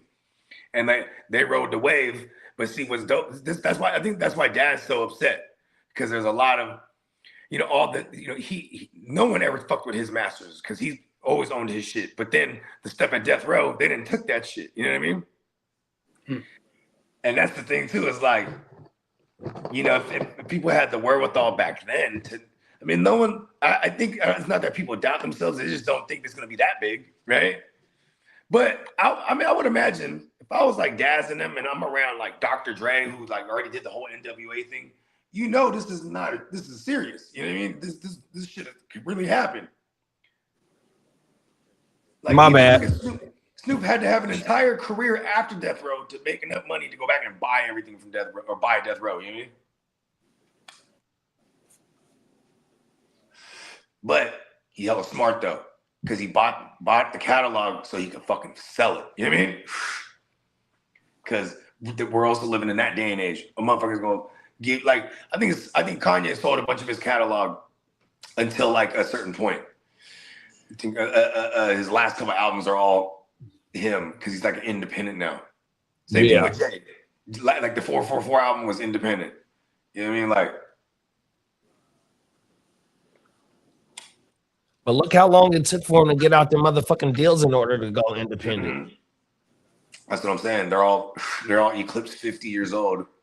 That shit is crazy. And then you don't get that shit don't revert. Your masters don't revert back to you till after 35 years. Yeah. I just seen we're actually coming up. I was just watching an interview with was it Jermaine Dupri?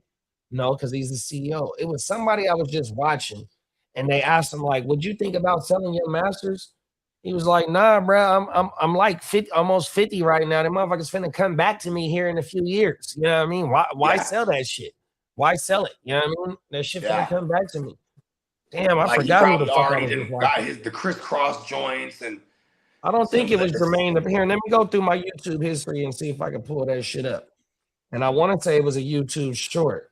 Think about this. Jermaine Dupri, he was responsible for a lot of hits, bro. Yeah, you see, he's a CEO. He don't have to worry about masters. He owns half of the masters. But he's also a producer, though. That's why. Yeah, but he get producer credit. See, the producer credit is better than the artist credit. This is where it gets a little finicky, right? Because there's publishing, then there's your royalties, right? And like publishers, producers, they get half the publishing right out the gate. 100%. Yeah, that's what I said. The producer get better money than the motherfucking artists do. Yeah. Like what's funny is I told Prime, I'm like, and these projects will split everything 50-50, bro. And he's like, that's how it works, though, all right? I'm like, oh yeah, it is. I'm like, listen, bro, this project is all me and you, bro. All your beats, all me on spin, you know what I mean? 50-50, everything, all the splits. He's like, yeah, that's how it's supposed to be. I'm like, oh, okay, cool. Come on now. I'm like, shit. But see, that's the thing, though, like, right? I fuck with Sada Baby, right? And Sada Baby got a new song called Guwop or something like that. And he said, I would never something let my boy do me like Pooh Shiesty. I would something never let Gazi do me like Gucci. Oh my mama, he on there talking the whole shit about the Pooh Shiesty and Gucci situation, right? That's like you and Prime, bro. We ain't got to worry about this shit, man. We're gonna bust this down 50-50, bro, and go get the wallet, and we're gonna run it right back and do it again, bro. 100%. You know what I mean? You know what's dope is like I started working with P like in my later 20s. And then when I really got locked in with him, like really, really locked in with him, it's probably like 2014. You know what I mean? So I'm already 30 at that point. And the last 10, 12 years working just with almost exclusively with him, on purpose too. Because at that point too, like I know growing up, I had the Wu-Tang Clan of producers, bro. Everybody Come on, man. shit. Like I could be like, oh, I need to do a project. I call like 8 people and I have like 16 beats already. 2 or 3 from each of y'all. You know what I mean? Shoot me. And then motherfuckers that made music with me for so long, they were, oh, this sounds like a bogey joint right here. So I was like, shoot me them. You know what I mean? I wouldn't even go beat shop and just give them to me. You know what I mean? Because they know I'm about to knock these joints out. Then it became like, oh, you know, working with Pete, we'll curate a whole sound. Like when I first really started rocking with Pete, we weren't sampling shit. But he's a turntablist also. You know what I mean? So he motherfucker digging in the crates, and that was where we all started flipping samples and shit, right? And when in the past 6, 7 years, we went back to that. You know what I mean? Going back to the removing the MIDI version of everything. Like MIDI is like where it's like, okay, we used to have dope ass keyboards, and they were like, oh, you know what? We can just get a MIDI. Is it okay if I go to this swim party? Sure. Party? Where's it at? What's in Elm Grove? Okay. Whose party is it? This guy named Jacob Rosenthal, the Jewish guy. Oh yeah, I'm gonna go with my friend Jay. Okay. What's it called? She's the one that's going to the Philippines for college. I can't find that motherfucking video, bro. What was I gonna say? Are you gonna go to Hey, Emil. Mars later? I want to say, bro, if not, Iceman was the last joint. This is the first independent joint. Work, but she gets off at 7. Oh my mama, I can't remember if the Iceman is the last one because I was watching a content creator break down how his first, the first 5 was on, Cash Money, UMG, and the OVO, and then the last 4 before Iceman was OVO and UMG. And yeah, I want to say this one right now that just dropped is his first one on his own shit, just him. Well, I think that these 3 are the last on his last deal. I think now he's free. He's completely free. I think so, yeah. Because you know what? Because he got and shout out to my bruh. So look, bruh, like I said, bruh is one of my favorite artists of this generation, right? So, and I'm glad you said free, right? Because he got the song of Denise Richards. What's my girl name? Oh, Denise Richards. Just want to be free. Yeah, Denise Richards. Free. I can't sing, but yeah, man. Hey, that motherfucker is a clever motherfucker on and I got the original song on my playlist right now. Yeah, that's my jam. I saw a short of somebody talking about that track. I was high. Like, God damn it. I should you know what's funny? Like, I always wanted to sample that song, but here it go right here. I got it on my playlist. Here it go. Yeah. This is the original song. Well, this is the one I got on my playlist. Oh, damn it. Wait, hold on. Let me pull this up. Hold on. And I just got to be play Shantae Moore freestyle on. Yeah, that's that shit. Look at this. You know who produced that joint? Siri, play Shantae Moore free. I think it's Denise Richards. Yeah, this is my shit right here, boy. Watch. And Drake, he remixed this. Oh, that's like a cover version. No, this ain't no cover version. This is Shantae Moore, bro. No, the original Denise Richards. This is what I know. Yeah, I know, but she did the cover. The original's by Denise Richards. Oh, okay, for sure. Yeah, so Denise Richards, right? So I think that one was like I don't know, 70s or something like that. But the dude who produced it and made all the fucking musical arrangements was the dude. He's a Sagittarius too. I forget Brett's name. He was the lead singer of Earth, Wind and Fire. Come on now. Yeah, and it's crazy because when you go down the rabbit hole of like dope hits, right? Like Quincy Jones, for example, he'll be like, all right, we're working on Mike's album. He'll go get the best bass player, go get the best guitarist. He'll go get, you know what I mean? Just whoever we need. Dr. Dre's the same way. Like, all right, we're working on Snoop's album. He'll have like 40 motherfuckers in the lab. Everybody's just That working on motherfucker this didn't album. do shit, man. That motherfucker had Daz doing all the work. You ain't lying.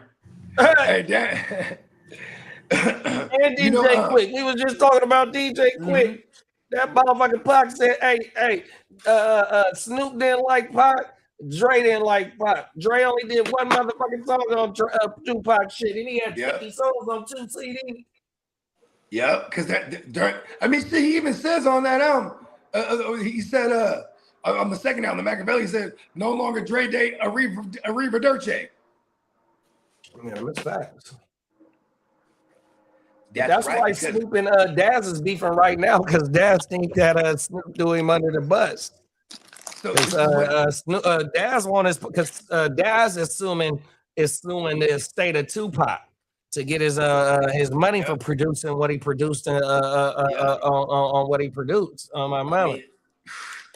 You know what's funny? It's him and Devontae from Jodeci. They produced a gang of shit on there. Oh yeah, and then Devontae only did. Devontae said did the witness motherfucker at the same place at the same motherfucking time. Damn, how it go? I came to bring the pain. That's it right there on my mouth. That's it. I think that's it. Plane. Yeah. Yeah, you know what's crazy? People don't realize and Method Man always says this too. He's like, Pac really fucked with the Wu-Tang. You know what I mean? Because even that song, I came to bring the pain, hardcore to the brain. Let's go inside my astral plane. That's Method Man lyrics. Come on now. You know what I mean? I came to bring the pain, hardcore from the brain. Let's go inside my astral plane. You know the boom. Was it? Boom. Was it? Not Method Man. How did that song? I always wonder if I would be the champion. Takao. What was that song called? It might be the Takao song. There it is. The Takao song. Duh. I think it might not be though. Yeah, on my mama. Facts. But my shit is the one with him and Mary though.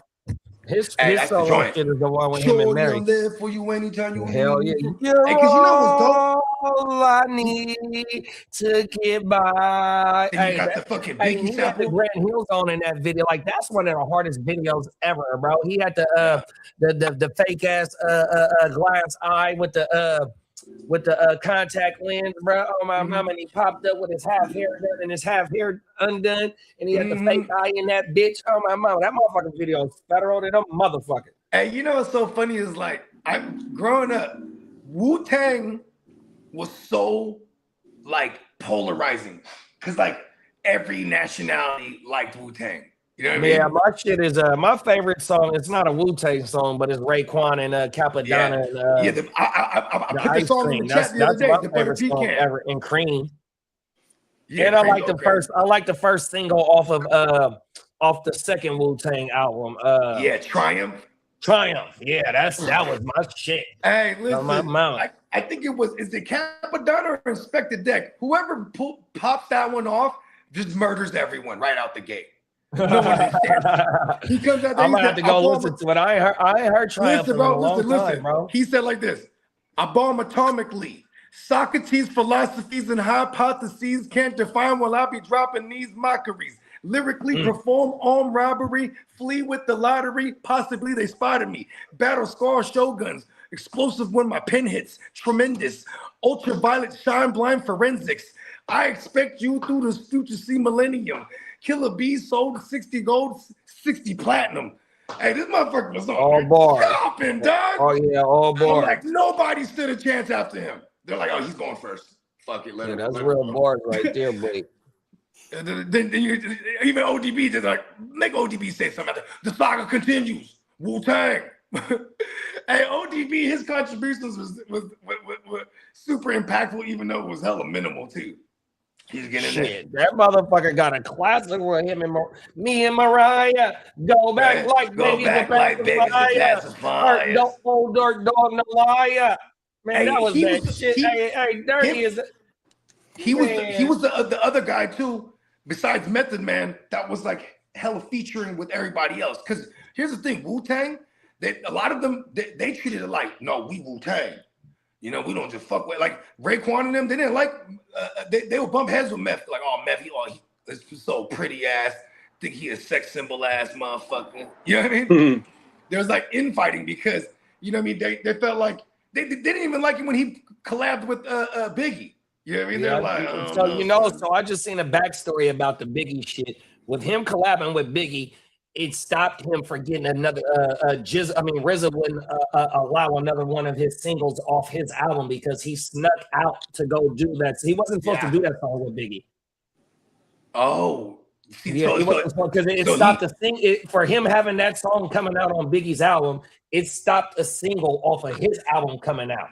Yeah, because you know you're not supposed to stretch you didn't see a lot of artists doing a lot of real feature collabing back then like that. You know what I mean? And you know what's funny is that's how the game that we grew up in, where it was like it's not a friendly game. Like look at the era. I'm not knocking Drake. It's the NBA. The NBA. Here, give me your jersey. Like Drake is like the LeBron. I'll give you mine. Drake and LeBron, they played in an era where they're friendly as a motherfucker. They're like, hey, come on over here, let's do a song, or hey, come play with me, let's win a championship over here. Like, you know what I mean? It was never like that before. It was like pure. They're everybody's ops. You know what I mean? So it was like, yeah, and you know, even back then, like okay, for example, what Wu-Tang did was unprecedented too, because like they had a deal as a group. Then they were able, in their contract, they were able to go have solo deals everywhere else. You know what I mean?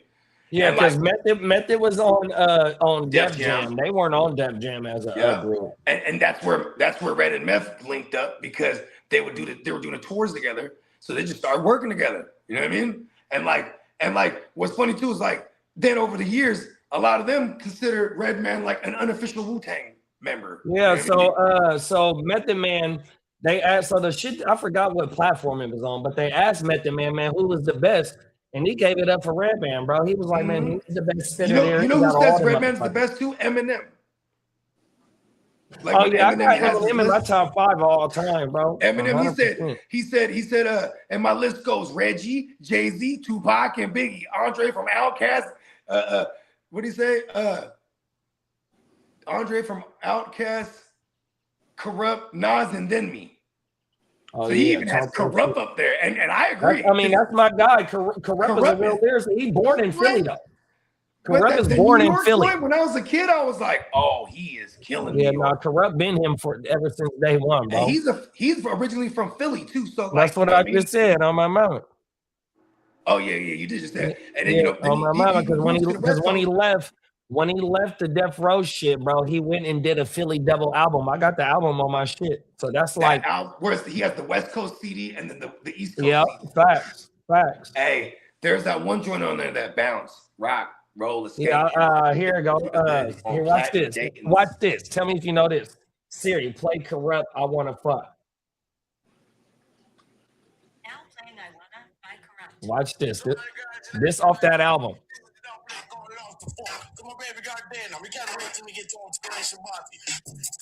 Yeah, I don't even remember that joint. This off that album. This on the East Coast album. This my shit. Hey, the East Coast album went so hard too. I'm gonna send you this, Bogey. Hold on, let me get to it. What else was fly during those times, bruh? Oh yeah, but like going back to the Wu-Tang thing, I'm right? gonna play his verse. I'm gonna play Corrupt verse. It's a long ass song. We get cash, and I don't give a fuck about a bitch ass. Both coasts, nigga.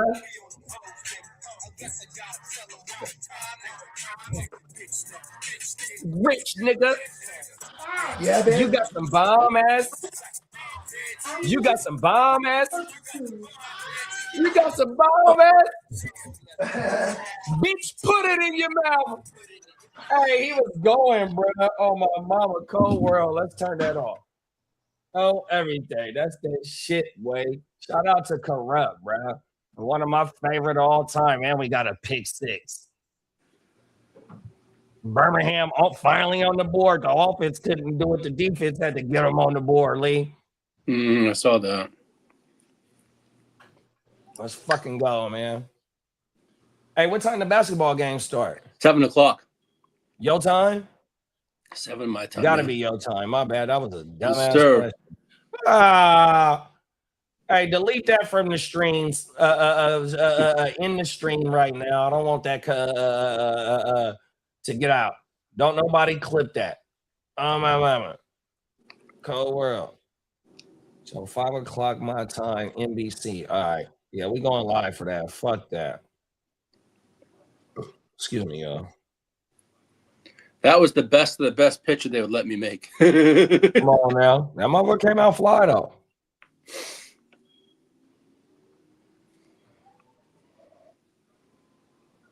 Let's play house. Put it in your mouth. Hey, that's my shit. What year is that? Let me see what year that is. That's like 2000, maybe 01, I think. Let's see. I used to knock the hell out of that. What car was I in? Oh, that album. This shit was in 1998, bruh. Damn, dog. Oh, wow.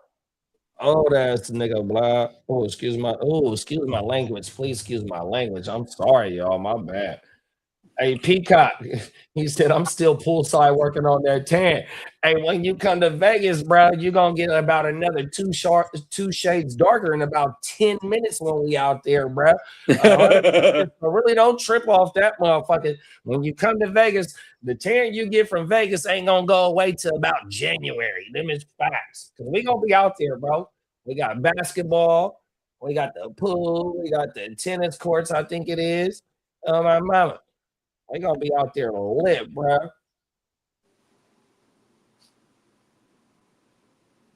I have to go out and buy a big 10 by 12 vanilla envelope for so I have it for the draft board for you.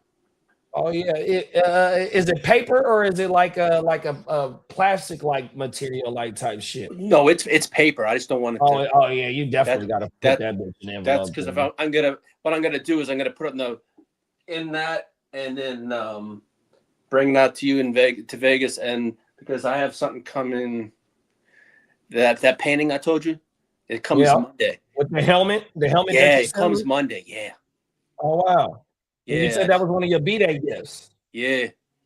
Did you get the frame already? I've already purchased it today. Can I give you an idea to put in the frame as well?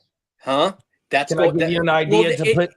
Yeah. I was going to say put one of your favorite players of a Chargers player's football card inside the frame. You know what I mean? How you can tuck it like in the corner right here. Yeah.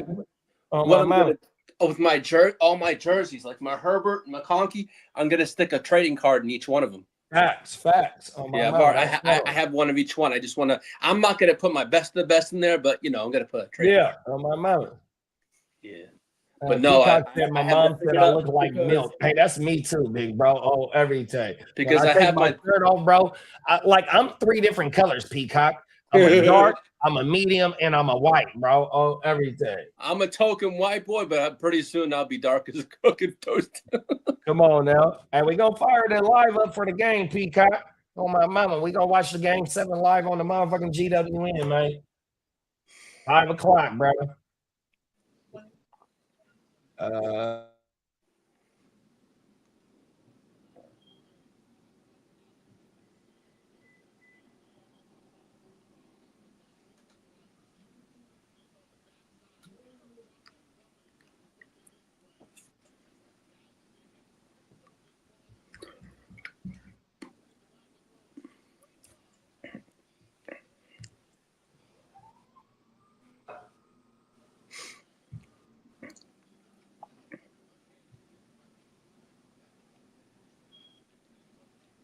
Look, Lee. He to the house. Let's take it to the house. Take it to the house. TDD gonna take him to the house. His last name is Major too. That was a major ass run. That was a major touchdown. Yeah, you ain't lying, big bro. Them is facts. Fuck, bro. Houston is whooping the dog shit out these motherfuckers. They're taking him to the woodshed and said, bye-bye. Bell to ass. You ain't lying. BTA. Hey, you know, I found out that these motherfuckers, they all practice at the same facility. Yep. They all travel together. Yep. Oh, my mama. It's That to shit save money. That's why. I yeah, heard that, facts. That's how this shit works. Yeah, federal. I like that idea. Mm-hmm. And they have like one huge. I think I read they have one large, huge. It's a facility, and yeah, it's kind of crazy. Yeah, that's federal, bro. Oh, And I also point. read Dylan Fatuta, who owns the Houston Rockets, right? He just purchased the Phoenix, the WNBA team that was in Connecticut. Oh, the Mercury. That was my girl. He's moving that team he bought Connecticut to Houston and calling them the Houston Comets, like the old team. Oh yeah, when Lisa Cheryl Swoops and Cheryl Swoops. Damn, what was the OG lady name too, bro? They had bodies on Reggie Miller's the sister on the team? There was a chick on that team, and she had a brother that played in the NBA too, right? No, I don't think Cheryl Miller played. Cheryl Miller didn't play in the WNBA. Oh, Cheryl Miller, there you go. Oh, she never played in the WNBA. Okay. But it was Cheryl Swoops. Damn, I forgot. Lisa Leslie? Nah, Lisa Leslie played for the LA team. Yeah, the Spark. She played for the Spark. Yeah. Oh, never mind. I thought you were talking about Left Eye.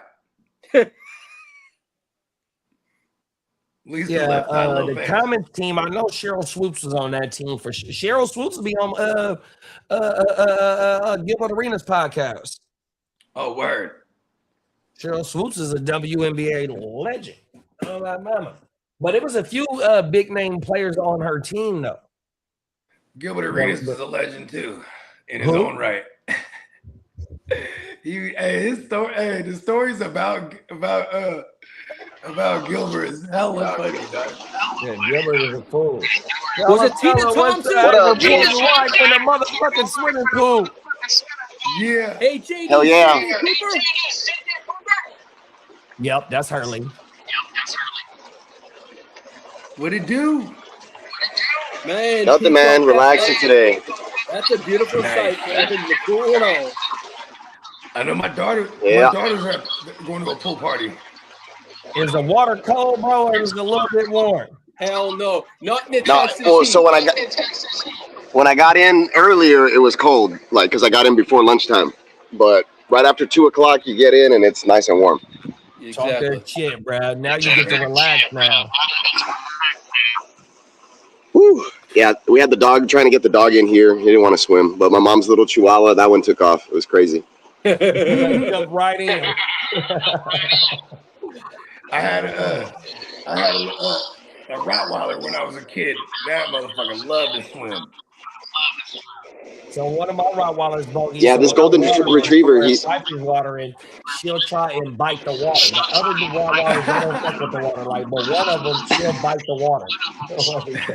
So like if you hit her with the hose, she tries to bite the water. Like, she's trying to bite the water, bro. Like, bro, what are you doing right now? She's thirsty. Oh, fuck. I just tripped on the shit that's on the bottom of the pool. Hey, how deep is it? Pause. It's chill. It's like 4 feet, and then over there at the deepest part, it's like 6 or something or 5. Oh, yeah. It's not deep. Oh, they just got it's just chill. Recently now. Yeah, last summer. Dope. Last summer. Yeah. This is like a $25,000 pool. Oh, it's funny because like when we first moved here, we were looking into like getting a pool, right? But then my girl's folks down the street, they got one put in. I was like, boom, there it is. We don't need one. Yeah, for sure. Like all my neighbors have pools, but my wife wants to get one like within the next couple of years. So we'll probably do one like this. Use the same guy. Nice, bro. Yeah. That's what ours was like at the old Yeah. time. It was like 4 and then it went to 6. Yeah, it has a little pump over here. My at my uncle Jamal's crib the other day, he kept talking about he's like you notice anything about my pool? And I was like, it's nice. Like I thought he just wanted me to like compliment his pool. He's like, no. He's like, look, it goes up to 8 feet. He's like, you can't. He's like, you got to do that yourself. Motherfuckers won't do that shit. You know what I mean? An 8-foot pool. right? Because if you're designing your own pool, then you can make it as deep as you want. You know what I mean? But most of them companies won't do nothing deeper than 6 feet. You know what I mean? For real? So that's the standard is a 6-foot pool, the deepest. Yeah. Yeah, this one's got to be 5 because I walked all the way over there and my head didn't go under. So I think this is 5. It doesn't have like the markers on it. For your homeowner's insurance to go over 6 feet. I don't know. See, I wonder if that's why.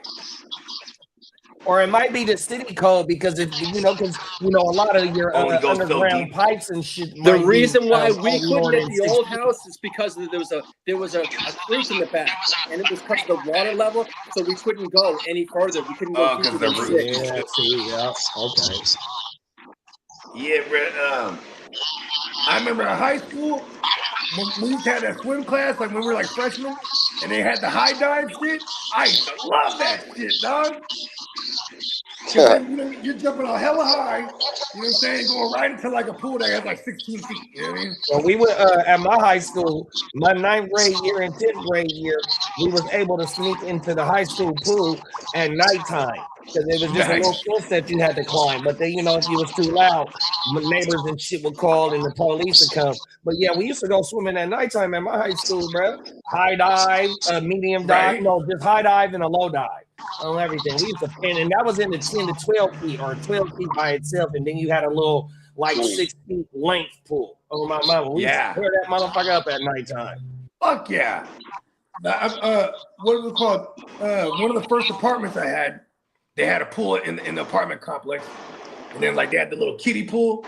So and my oldest he was like 4 years old at the time.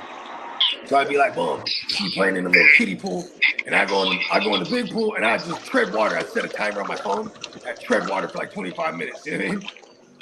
And that was like the dopest to me. I used to think I was so like I felt like accomplished every time I did that shit. When I was working out, I would go to the Cal Fit in the Thomas to go do my swimming and get on the bike, right, and get in the motherfucking sauna. But when I was swimming, when I would dive in, I would try and hold my breath and swim underwater all the way to the other side. And then I would come back, do laps, you know what I mean? So I try and train myself to be able to hold my breath from one end to the other end of the pool on everything. Right.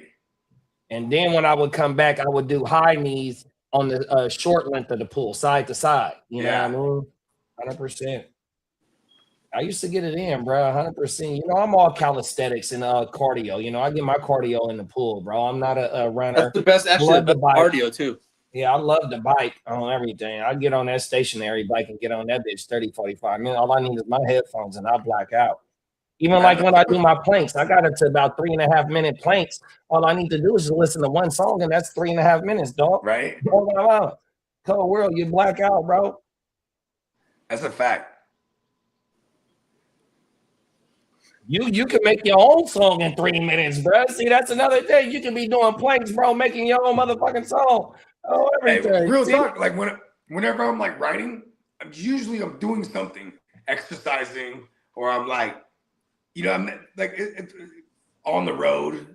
You know what I mean? Like I'm always in some kind of motion when lyrics be hitting me and shit. You know what I mean? Like even at our lab, we got this hallway that connects. Well, we got the main hallway. Then when you get into the lab, there's a hallway that leads to the main room. And I just be like, sometimes I'm just like, I'm in the main hallway because I need to pace long hallways. You know what I mean? Because that little mini hallway we got in our studio is not cutting it no more. You know what I mean? Come on now. Yeah, because I just got to be like in motion. You know what I mean? When I'm in the mode. You know what I mean? What's crazy is like I ain't never heard of this shit until my man Prime told me this recently. He's like, man, you just been in the flow state, huh? And I'm like, yeah. And then I go look it up what the flow state is. You know what I mean? And it's like when any creative mind, when you get into that groove, they call it the flow state. You know what I mean? So like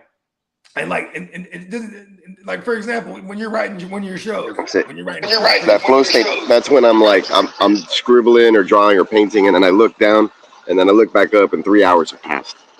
Right? Facts, bro. That's a fact. You know what I mean? Like it happens to me a lot too at night. Like when I can't sleep.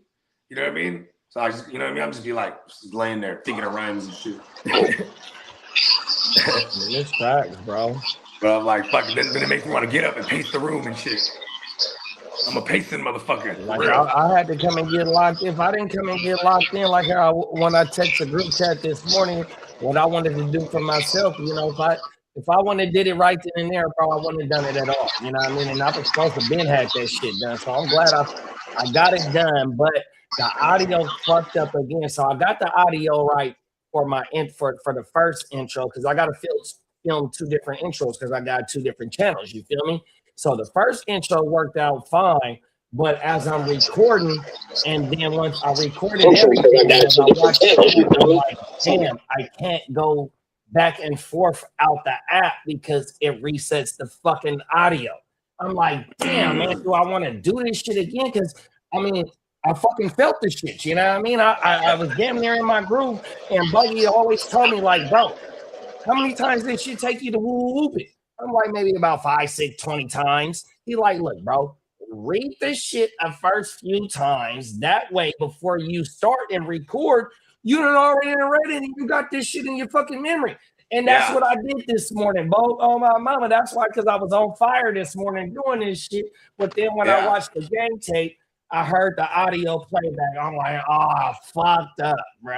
Oh, my mama. That's another thing, too. Like, when we're recording, this is why I love Prime, because, like, he already got all the bogey presets already, just from all the years of working with me.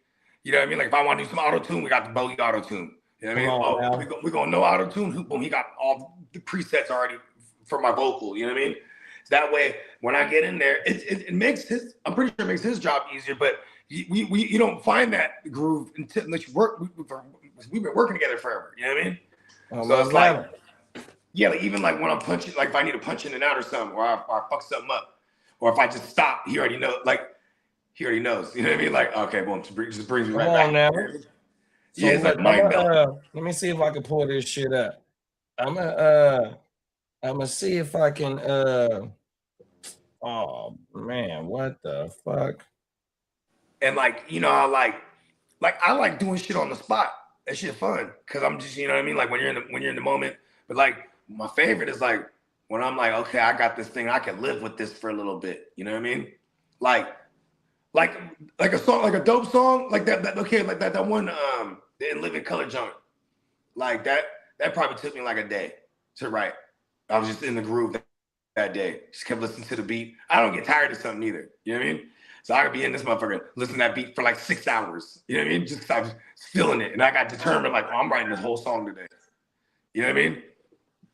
Then come on now. You know, I had like 4 or 5 days in a row of that. Then I get to the lab and I got 10 songs. You know what I mean? And I'm like, boom, knock it all out right now. Because it's like then it feels cohesive too. You know what I mean? Like at least to me, you know what I mean? Because I'm like for example, man, there's been a few times where I'm in town, but my voice is hella shitty. And then but I hit the lab and I go, oh, I sound dope like that. Like a bogeyism track, I had like 0 voice. So when I was like, you know what I mean? I kind of, you know, when I say, hella fish scale, but I ain't fishing. Like I couldn't even hit that note, but I was like, oh, that sound dope, raspy as fuck. You know what I mean? And I'm like, all right, keeping it. You know what I mean? Because I almost never go back to re-record too. Because I'm just gonna be there on the spot. We're gonna keep redoing it till I like it. And then, you know what I mean? Like that's always one of my pet peeves too. Is like I don't ever start something that I'm not gonna finish. You know what I mean? That shit drives me crazy. Like even like I still gotta write like 5 more songs. So just the other day, I just started looking through the beats again. Like which ones do I want to fuck with before, or do I want to go and create like 5 more new joints with P? You know what I mean? And then P texts me too. He's like, yo, after this trilogy, he's like, I want to do a whole project, no samples. I'm like, let's do it. You know what I mean? Like now we're gonna go back again. We just keep reliving different eras of our music. You know what I mean? Come on now. Yeah, like fucking no samples. Let's do it. All right, look, I'm finna show y'all what I just did. So I showed y'all yesterday on Lee's show some of the shit that I had been cooking up. So, like I said, I cooked up this morning, y'all. Oh my mama. And the audio fucked up, but I'm finna run with it, bro. On my mind. And this is one of my first clips. Well, I ain't gonna say one of the first clips. I don't know if I'm gonna drop this first or not. I don't know. But shout out to my dog Lee, man. I'm trying to tell you, man. Mm-hmm. Let's see. Come up, yeah. Not instantly yet. Hold on. There we go.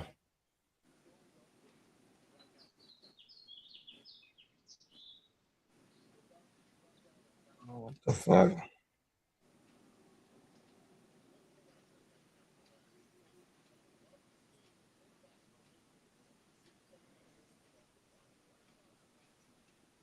Why it didn't pop up?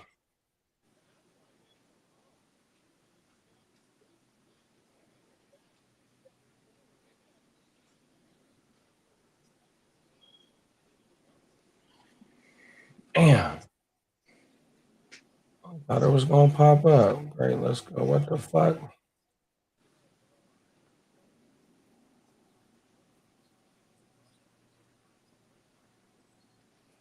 Oh, and I got the game off too. Damn it.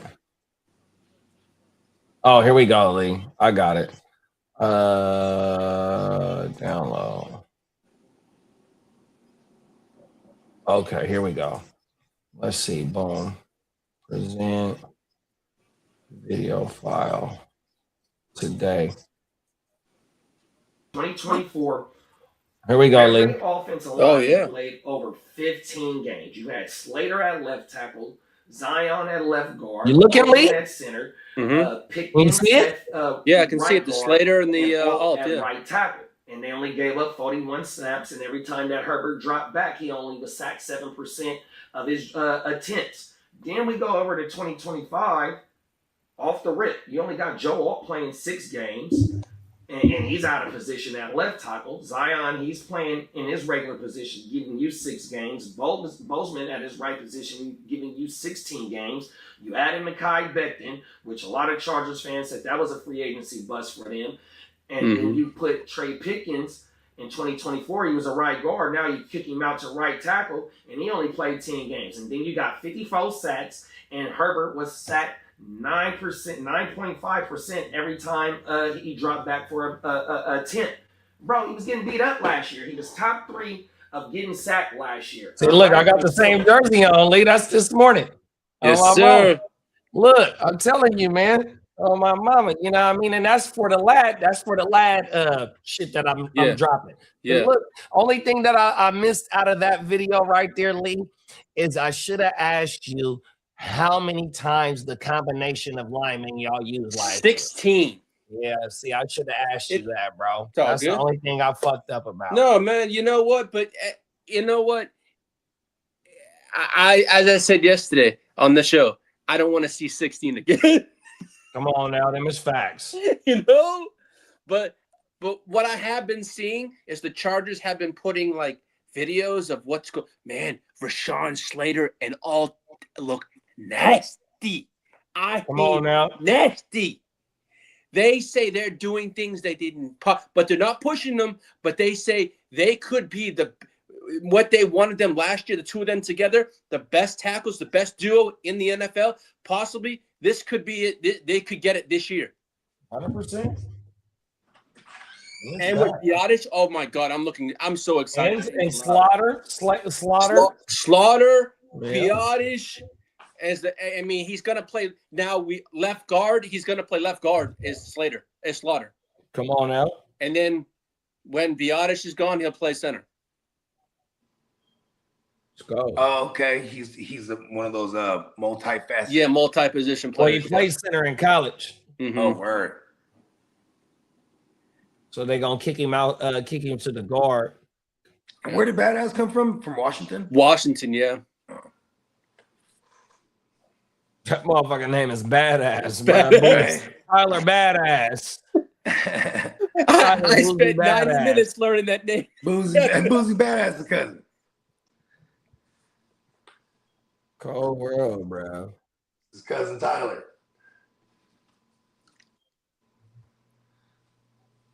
Yeah, this is going, man. I definitely can't wait to start mocking too. I gotta get my mocking numbers back up. Last year was probably one of the record lows of doing like mocks and shit for me. Come on now.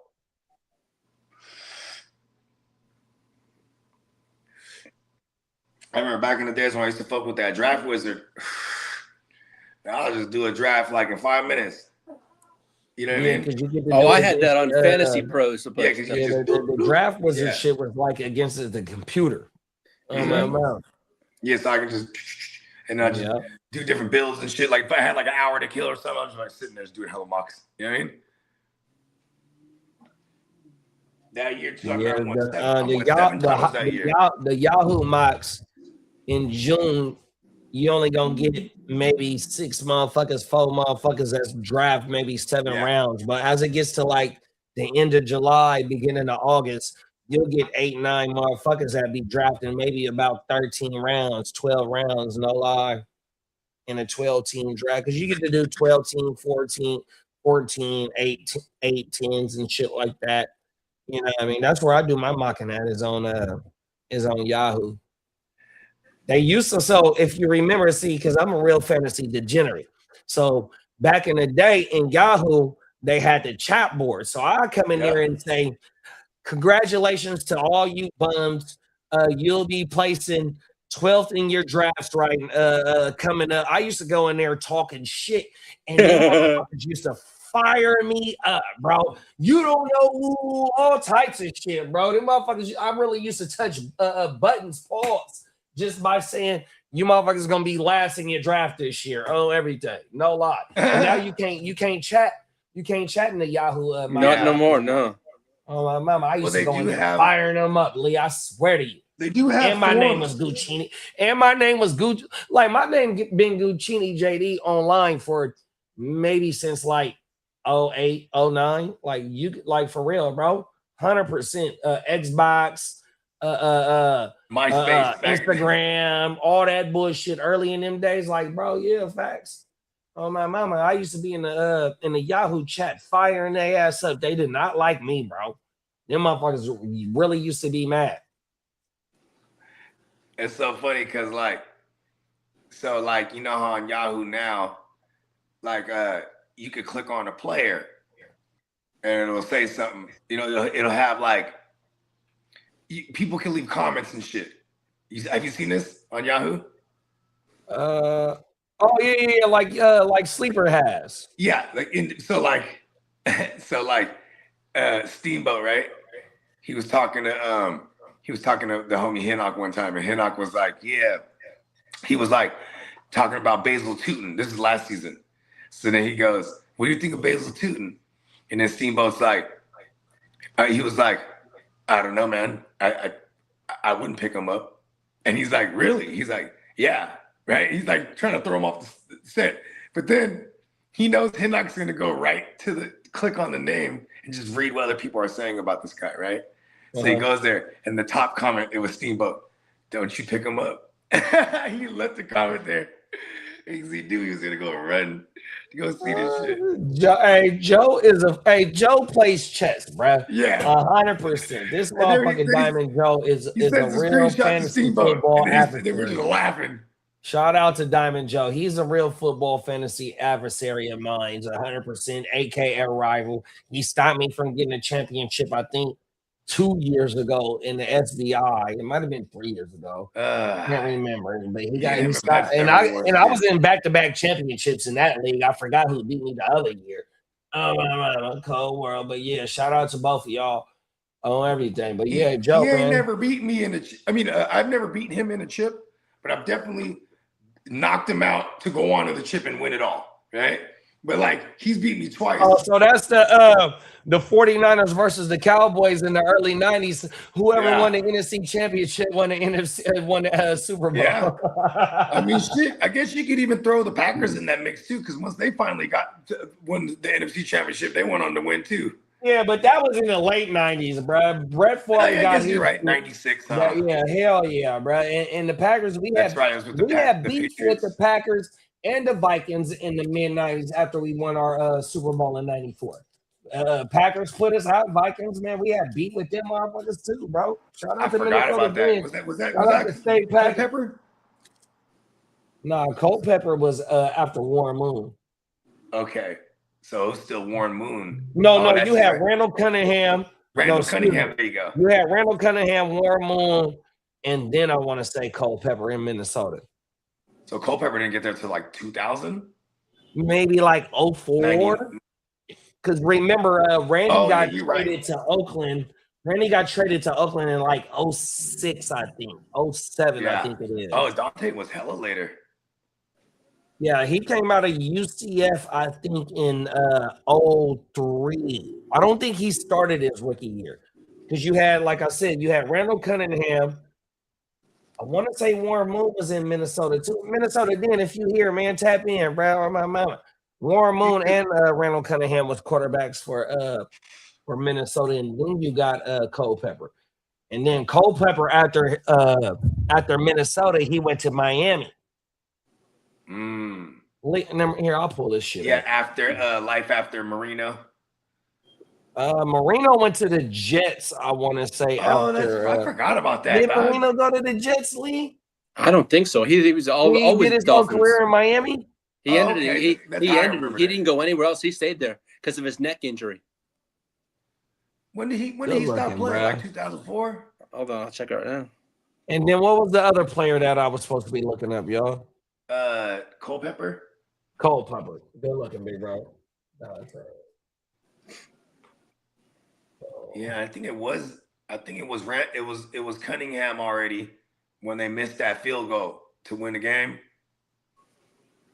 So Dan Marino. Oh, he got drafted in 99. First round pick in 99. Damn, I said like 03, 04. He was in 99. Yeah, I thought it was 2000. So we were in the ballpark, though. You know what I mean? Hey, that motherfucker played for the Sacramento Mountain Lions. Oh, shit. That's regular. I forgot the name of that league. Is that the arena football? Yeah, Dan Marino was 83 to 99, yeah. Dan Marino was also. Oh, he only played till 99. Oh, word. I thought he played way later. That's 16 years, though. Yeah, you ain't lying. I thought he went into like the 2000s. And now he's a special advisor to for the Dolphins. Here, I'm gonna pull up the Vikings shit right now, yo, so we can look at the quarterbacks. Because Moss, Lee, if you can, big bro, tell me what year Randy Moss got drafted. Okay. I want to say it was 99, right? Or 97, I think. 98. Because they passed on, bro. They was mad. He was mad at the Cowboys passing on him. Oh. Let's go. Yeah, it was him because he was still there when Chris Carter was still there.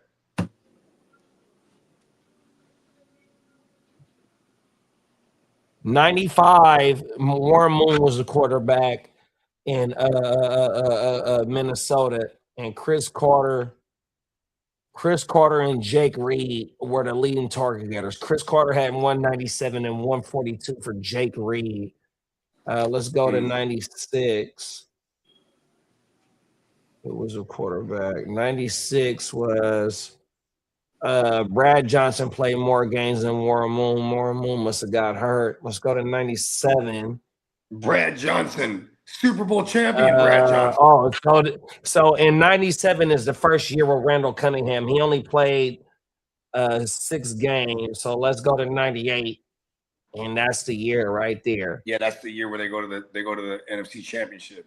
So we got Randall Cunningham playing 15 games. Randy Moss was drafted in 1998. There it is. This is where we at 98 too. Let's go to targets. First round, 21st overall. So in 98, Chris Carter had 128 targets and 78 receptions with 1,011 yards. Randy Moss had 125 targets, 69 receptions, 1,313 yards with 17 fucking TDs, dog. With 6 different teams. And he was on 6 different teams. Cold world, y'all. Vikings, Raiders, Patriots, Vikings again. And the Niners. And the Niners, yes, sir. He 2 played in stints with the Super Bowl Vikes. with the Niners. So you would say he's a Super Bowl curse then? I can grab the. He done lost all the Got Super cleaned up Bowls. over there. Oh my mama. So yeah, Randy and Randall Cunningham. That's what it was. So you had Warren Moon first, Randall Cunningham second, and then let's go to 99 and see. So Randall Cunningham only played. Wait, hold on. Let's see how many games Dante played in his rookie year, because it was Dante and Randall there together.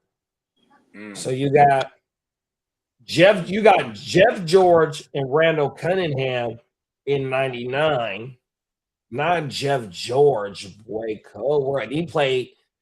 He started 10 games. Randall only started 6 games. Let's go to 2000. Here goes Dante. Let's see.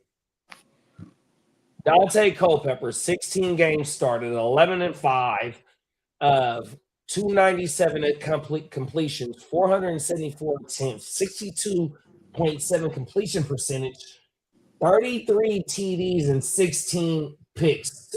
Every 2 TDs was 1 pick. And you had Roberts. Oh wait, let's go. Robert Smith was a running back. Chris Carter had 160 targets and 96 receptions for 1,274 yards and 9 TDs.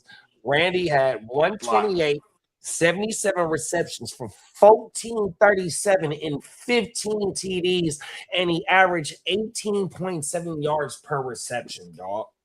Damn. Wow. That's a killer duo of receivers Really to have. high. For sure.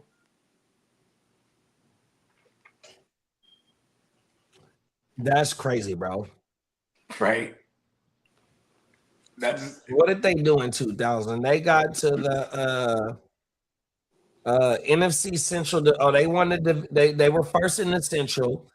Won the divisional against New Orleans. Oh, they got beat. They been had beef. And they lost in the conference championship to the Giants, which the Giants went on and lost to the Ravens. Wow. yeah, and Like that that Jason was Sehorn Phil Giants Sims' team. last game. Hey, what's up, PB and Dub? What up, PB and Dub? Atlanta, stand the fuck up. Yeah, I mean, and speaking of that era, that was the Dirty Bird era. Come on now, Jamal Anderson, man. Ha, ha, ha, ha, ha, ha. Bang, bang, bang. Oh, my mama. That Dirty Bird, bro. Jamal Anderson. They lost to the Broncos. Yep. Lost to the Broncos. But they definitely got hooked up, though, because remember, the Vikings shanked that field goal in the NFC Championship. Sure in the hell did. Chris Anderson, Morton Anderson, one of the motherfucking Andersons did that shit. Ironically, remember the Teddy Bridgewater Vikings? Their defense was hella good, but then remember it was the one year that their stadium was getting built, so they had to play outside in Minnesota. You know what I mean? But they were hosting the Seahawks, and they got down there. It was Blair Walsh or whatever his name is. Blair Walsh, one of them. And then you see all the Seahawks on the side. They just praying, please let him miss this shit. And it's a real gimme field goal. This fool shanks the fuck out of it. But it was mad similar to that fucking, what is it called? Mad similar to that Anderson kick. Come on now. Yeah, PB and Dub said Jesse Tuggle. I remember Jesse Tuggle. Oh, everything. Throwback. And then PB and Dub said Blair Walsh is a dumbass fucking throwback, bro. Yeah, that was fun shit. Blair Walsh probably 10 years ago now. Shit, don't forget whenever Bridgewater was a Viking. What was that, 2013, 2014? Because remember, his career was short-lived over there. He had that crazy knee injury, and it was sad because he was just running out onto the practice field. It was in the offseason, he just, boom, whole knee, just tear everything. Wow. And then, he had to go be the backup for, what's his name? Oh, he said Blair Walsh is a dumbass, for real, my bad. Yeah. Yeah, and it's funny because you just see them though, they're all praying. The Seahawks are all on their knees praying, like, please let them miss this shit, please. It was like 7 degrees or something like that. Not the 7 degrees of separation by Kevin Bacon. Listen, it was cold to the motherfucker. Hey, Kevin Bacon had some joints back in there. I forgot about him. Hey, you remember? Bacon. Hey, Lee, what is the name of the dog treats commercial where it says bacon?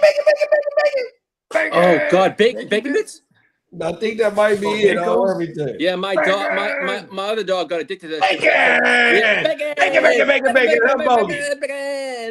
Hey, I used to have a homie that used to eat those dog snacks. He's like, look, it's bacon, bro. Like, Yeah, right.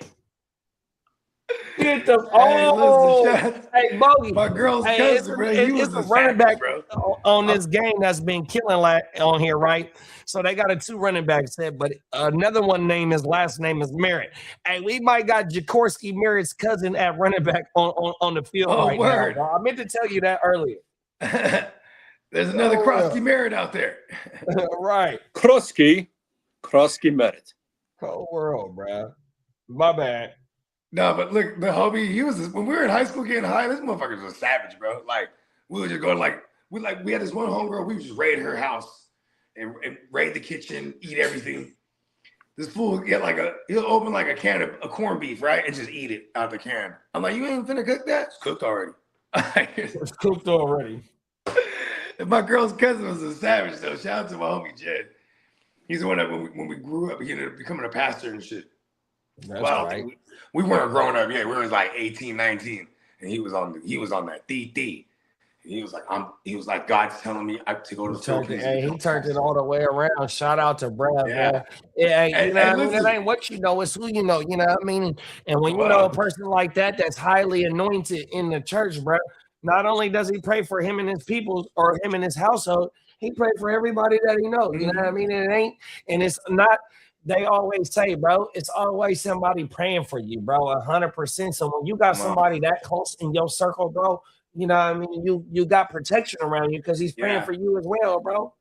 I remember, look at this, bro. When COVID happened, right?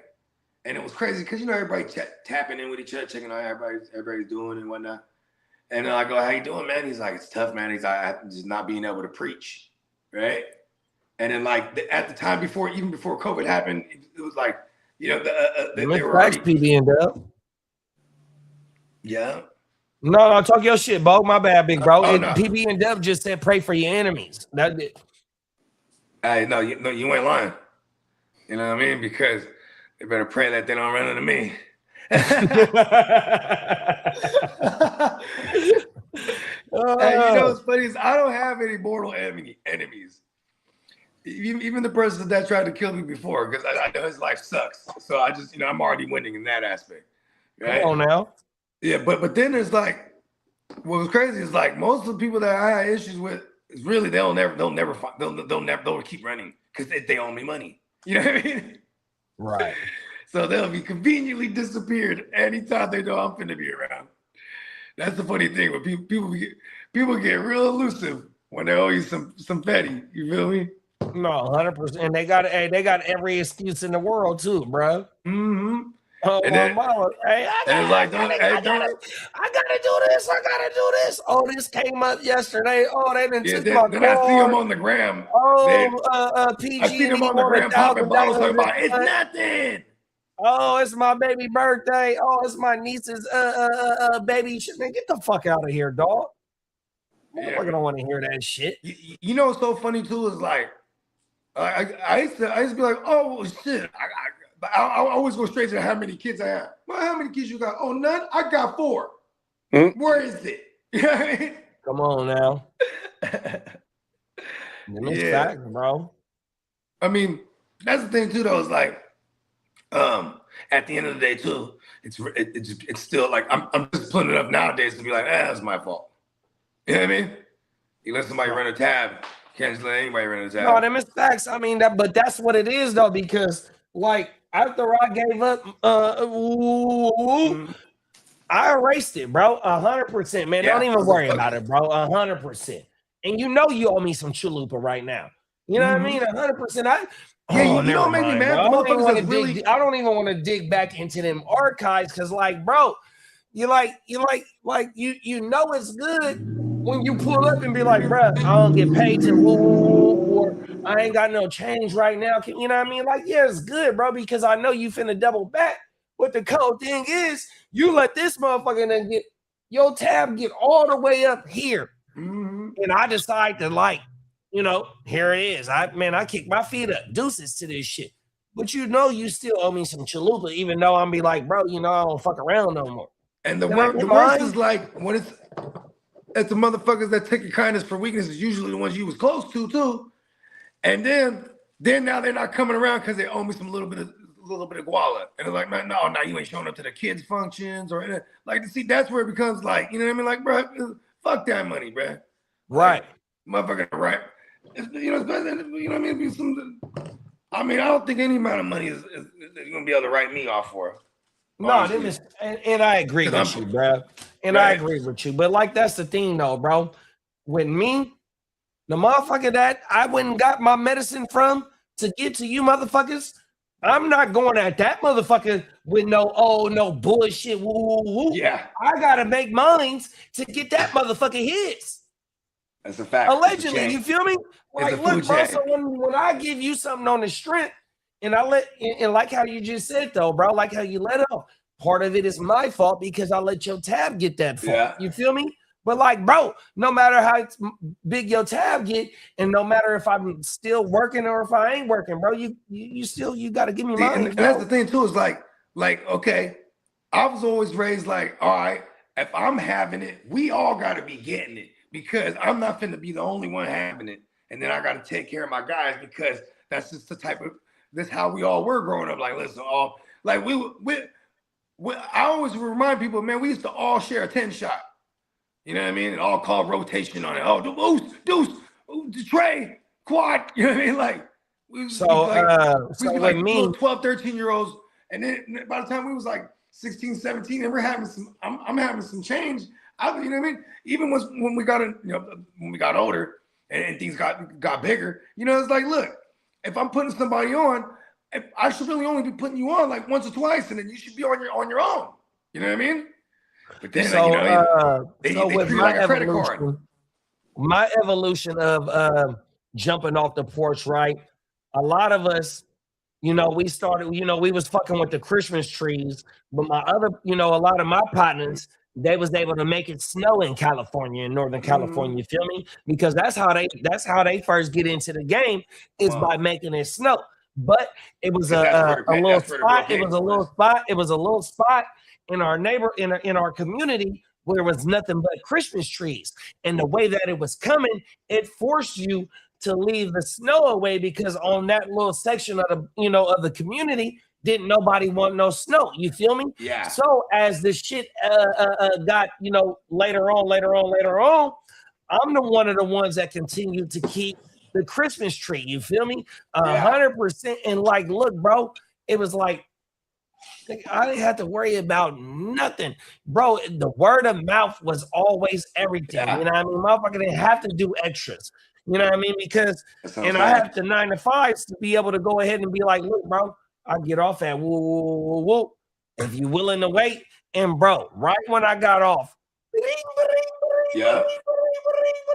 Like, look, bro, that motherfucker. Especially if you was willing to pull up on it, you know what I mean? Pull up on a motherfucker.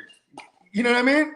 Like giving them convenience too. You know what I mean? Like, I'm trying to tell you, bro. So the Christmas trees and the white and the snowing in California, you know what I mean?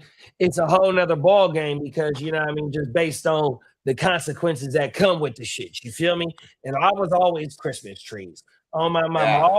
I would come out the mouth with paws with some spitters every now and then because that shit was always around. I had easy access to that, but that wasn't my game. Spitters, I ain't heard that. No, 100%.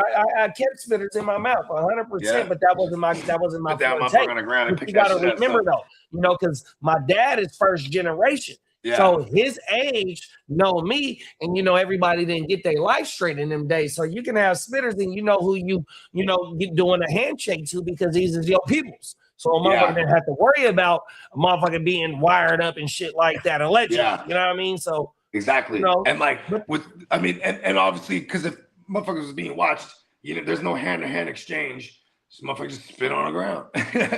Oh no, it was hand to hand. You spit out your mouth and go ahead and give a hand. If motherfuckers was being watched. No, you like in my community, right? Like I said, bro, everybody know everybody. So like I said, my dad first generation, he'll be like, say I'm 45, so we 30 years apart. So he'll be like 76 if he was alive right now, right? Going into this year, he'll be when his birthday comes. So them motherfuckers back in my 20s and my teens.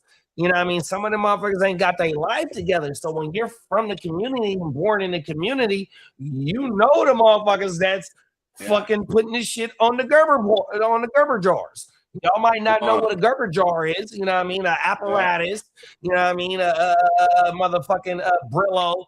Never mind. The risk. That's digging too. They got the risk game down. Yeah, y'all not from where I'm from. 100%. But you know what I mean? It is what it is. And it's funny too because that one of my OG partners, he's probably like 20 years older than me. I remember when the dispensaries came around, right? And he's like, "Man, it's so crazy. They put in tree and mason jars." And I just laugh because I'm like, "Oh, you're from that era." You know what I mean? Because I was too young for that to remember that shit. You know what I mean? Plus, I'm trying to tell you. Plus, what was terrible about Ready Rock? It was like it was always the nationalities were selling it to their own community. You know what I mean? When it came to that shit specifically, you know what I mean? You know what's hella ignorant too? When I think about it, it's like, when it became to the snow. You know what I mean? I swear to God, like the explosion of usage, hella in the Bay or even just in Northern Cali. Period. When that Messi song came out, to play with my nose. Right. Bro, I swear to God, it was just like now I'm in the club. You see the hell of motherfuckers is in the bathroom stall. And you're like, oh shit, motherfuckers is really playing with their nose, like sitting on candy, playing with my nose. Sipping on brandy. So I come from, I'm born in the 80s, right? Born in 1980 to be exact, right? So I'm born before they added Arm & Hammer and Arm & Hammer baking soda to the Hobo Rock. You feel me? So I seen the evolution of it going from still going up your motherfucking nostrils like Tony Montana, and then to where the motherfuckers was putting it on the motherfucking Gerber jar. So I say that to say this, bro. Like, bro. So from the beginning of the 80s, from when I was a baby, all the way through the 90s and the early 2000s, I seen the shit evolve. And that's not a word. No, we're going with it. I know exactly what you meant. Or some shit, bro. Look, bro, my wife come from this shit, man, 100%. You know what I mean? So, and that's not to be promoting this shit or nothing like that. So the UFL playoffs are pretty much set. Uh-oh. Cool. Let's go. Me and Lee is the UFL announcers. Let's go. Oh yeah, here. The United Friendly League. Let me show you. Hey, let me show you this shit that I did today, Buggy. Pull this shit up for you real fast. I was in the lab cooking today, but like I told y'all earlier, I fucked up the audio on that shit. But this is the double back from Lee's shit yesterday. Every offensive lineman played over 15 games. You had Slater at left tackle, Zion at left guard, Bozeman at center, Pickens at right guard, and Alt at right tackle. And they only gave up 41 snaps, and every time that Herbert dropped back, he only was sacked 7% of his attempts. Then we go over to 2025, off the rip. You only got Joe Alt playing 6 games. And he's out of position at left tackle. Zion, he's playing in his regular position, giving you 6 games. Bozeman at his right position, giving you 16 games. You added Mekhi Becton, which a lot of Chargers fans said that was a free agent for him. And then now, Lee, I work with you all the time, bro. 2024, he was a right guard. Now you kick him out to right tackle, and he only played 10 games. And then you got 54 sacks, and Herbert was sacked 9%, 9.5% every time he dropped back for a 10. Bro, he was getting beat up last year. He was top 3 of getting sacked last year. 100%. 50 fucking 4 times. You see me, Bogey? Yeah. Come on, man. And I got the same jersey I'm wearing right now, man. I did that shit this morning, so I got a new video dropping pretty soon. I got to do the editing. I made some clips already. I ran the clips. Hey, you know what you gotta get, bro? Get you like a couple of these, some pads. I got them. I got them right here. So the shoe things, my shoe boxes is covering this shit up. But see, like I said before, because I got to make 2 intros. I got to make an intro for the fantasy football thing, and then I got to make an intro for the Heart to Start channel. You feel me? So every time I left the app, it reset the motherfucking audio shit. Because when I made the intro, when I made the first intro, the audio was perfect, bro, on my mama. So I got to figure out. I still got to figure it out. Bogey's in the Matrix. Oh, Bogey in the Matrix. He said he'd be right back. All right. Fuck.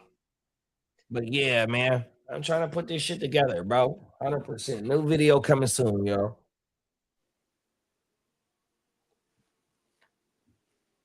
I'm gonna figure the audio shit out here pretty soon, though, on everything. I might just start doing lives. And then just JD, is it hard to do TikTok live? Yes or no? Well, you can do it from your phone. I have the iPad and the phone. You can do it from that. But is it hard to like? Because I one of my friends who's a Chargers fan said, "Hey man, yeah, you got to work all these freaking comments out and shit and weed them out, like block people and shit like that." Is it easy, or you just had to hit a button? Well, see, like for me, when I'm doing my TikTok lives, I don't see the comments unless I got my phone opened up because I'm doing it from my streaming cameras. Okay, so I can have my iPad like this, and then I can use it on the fucking phone. Yeah, okay. but see, you're doing it from your device. That way, when you open your device, you're going to see the comments. I'm doing it from my streaming cameras. So the only way I'll see what's going on is unless I open up the device. Okay. If I just running it with the cameras, then I ain't going to see it. Because I was talking to Carl, who I did a TikTok live with. He said, "Lee, when do you plan on doing it?" I said, "I'm going to try to do it during the season, but I want to get it done, do it so I get used to it before the season." Because he said, "When do you want to do it?" I said, "After games." I said, "I'll get a ton of views and stuff." He goes, "Hell yeah, you will." He said, "But get used to it beforehand." You know what I'm trying to say? So that's when one day I would say, "Hey, JD, you want to hop on TikTok?" That way I can get used to it myself, you know? If I do a dummy one or something like that, that way, you know me, because once I start getting something in my head how to do it, then I get good. Because when I go into something blindfold, I'm like, oh shit. So what you do is I'm gonna give you the game right now because you got 2 devices, right? Yeah. So say like you want to do the power hour on the StreamYard, right? Yeah. You can save that. We don't have to go live. We can save that, and then you could do TikTok live. But see, when you do TikTok live, you're not going to be able to pull your pictures up. I don't know because I don't know. That's fine. It's just gonna be like, no, I know that. Yeah. So all you do is just use your pictures and your topics as, on your secondary thing. And then you just fire up your TikTok live, even though they're only seeing you, they're not seeing your pictures and shit, but you just run through all your fucking. Yeah, I don't need the pictures. I have my iPad, my front on the side that I can read off of, you know what I'm trying to say?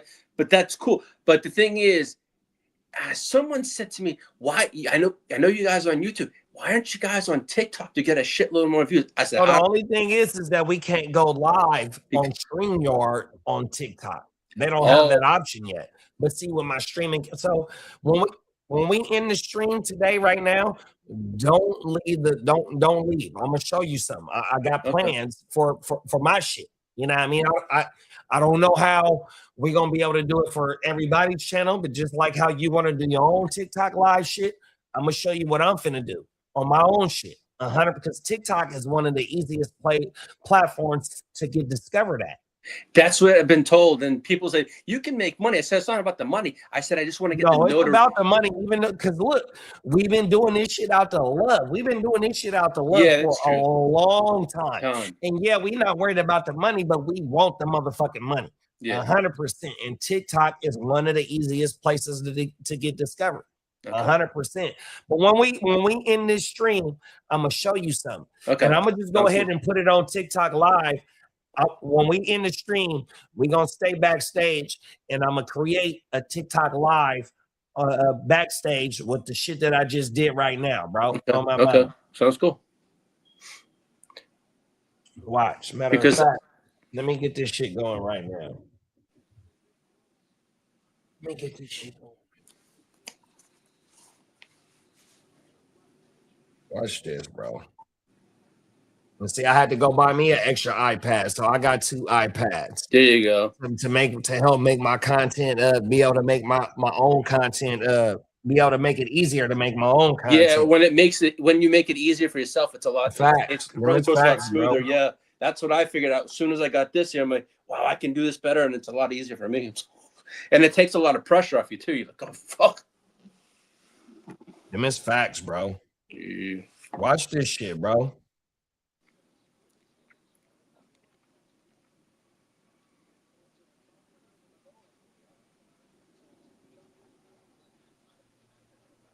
I'm gonna set this shit up right now, bro. Oh my mama, watch this shit, bro.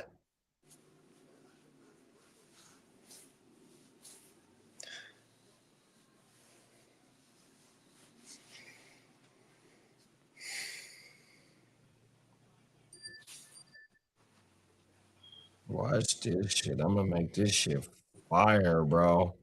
We're gonna do a TikTok live right now, Lane. There you go. Let me fire the camera up. Damn it. Well, no, I gotta create it first. I gotta create it first.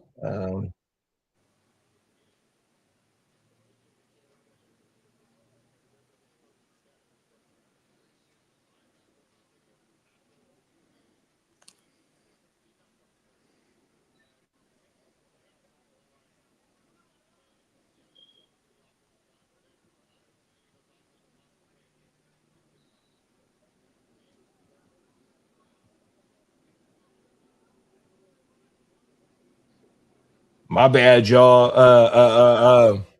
We got a game, but oh no, this motherfucker over with. 26-13. Houston ended Birmingham's playoff hopes. 100%. We're gonna be right back in a couple hours for the motherfucking game 7.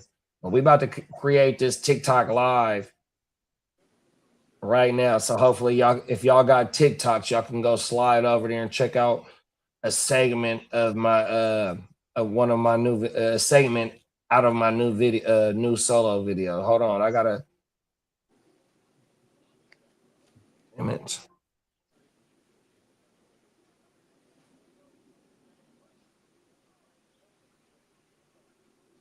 Oh, here we go. All right, I'm finna create this shit right now. And Lee, let me know when you see this shit on TikTok live. I'm actually just logged on there right now. Is it going to be on the Hard to Start Fantasy Podcast one or the other one? Yep. Okay.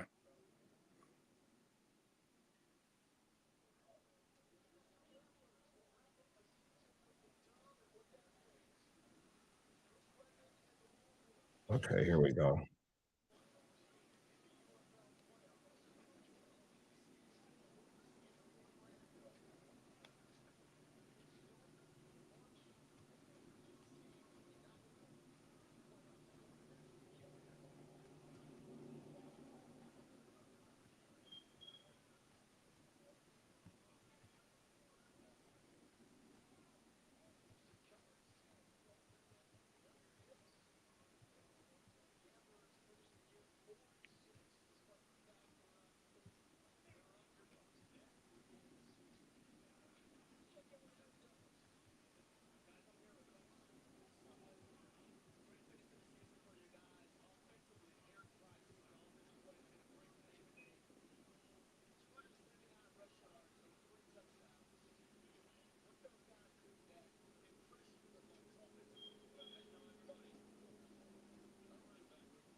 All right, let's go, Lee. Let's go to TikTok. Give me 2 more minutes, Lee. Maybe about 5 at the most. We finna go to TikTok. We finna go to TikTok, y'all. Me and Lee, we taking over Lee. Well, Lee's definitely taking over TikTok for sure. I've been turn and learn it. Yeah, I'm trying to get Lee to help me take over TikTok, y'all. Because he's definitely taking that shit over. Oh my mama. Okay, boom. All right, let me sign in over here. I think you get money by this certain amount of views and stuff like that. Bro, and that should be running up over there, bro. You'll get a quick 100,000 easily. 50,000, like, bro. If you stay consistent on TikTok, bro, you'll run that shit. Like I've been consistent with the pictures and shit like that. Come on now. Yes, I can do that. It's easy. It's about putting the right content up. That's what I've noticed. Yeah. So the main thing is to get with you, and just to get your original content out. Okay, here we go.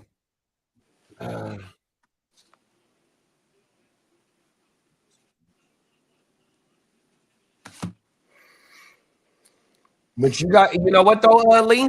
Yes. Fucking JB is big on TikTok as well. He know a lot of motherfuckers on TikTok. So that's one person that you want to tap in with on the TikTok shit as well, because he be running TikTok lives and shit. What his stuff? Yeah. Okay, I'll tap in one time. All right, let's get this shit going. Email address.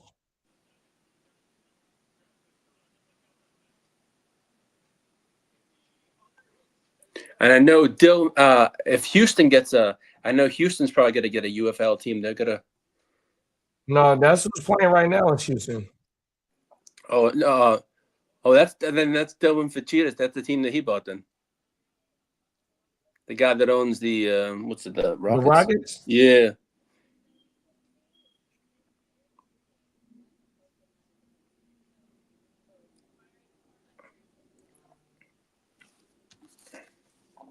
Okay, we should be in there.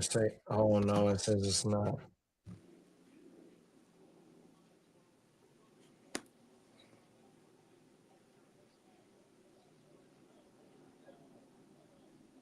Why this shit didn't go through? Oh, that's why. Put the wrong email address in.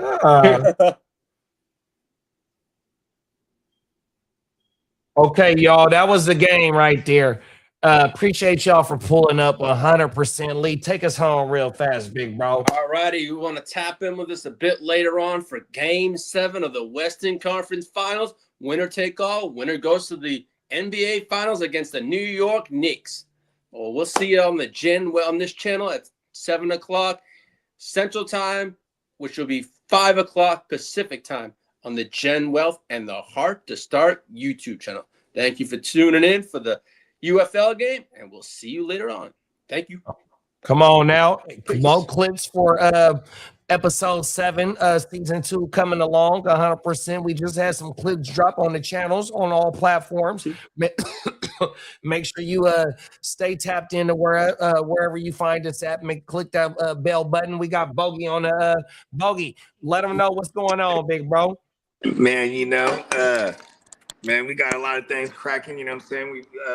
We're setting on a countdown to Vegas. You know what I mean? Yeah, we got all kind of leagues popping up this year too. We got the 32-man redraft coming at y'all again.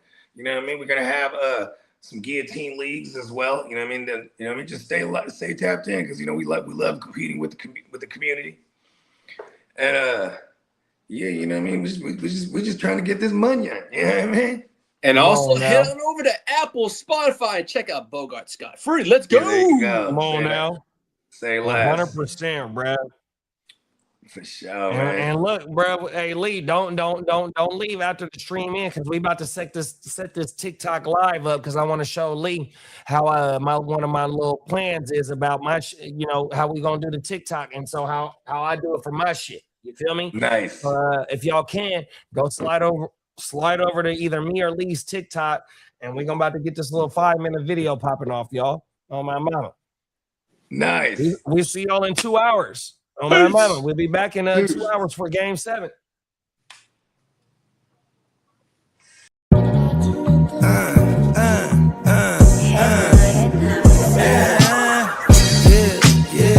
With the shit, finna call a blitz, make you call it quits. I can execute the plan on improv off script with my brothers from another living color with the skit.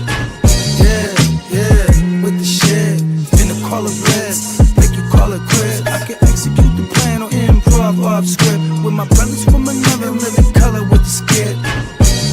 You know the squad I'm bumming with. Try to run with the rock and you fumbled it. Finna spin the block in the mothership. Rock like Woodstock, big stock, smother shit. Word to Uncle Sam, we tax like the government. Still in the game till this day, I'm in love with it.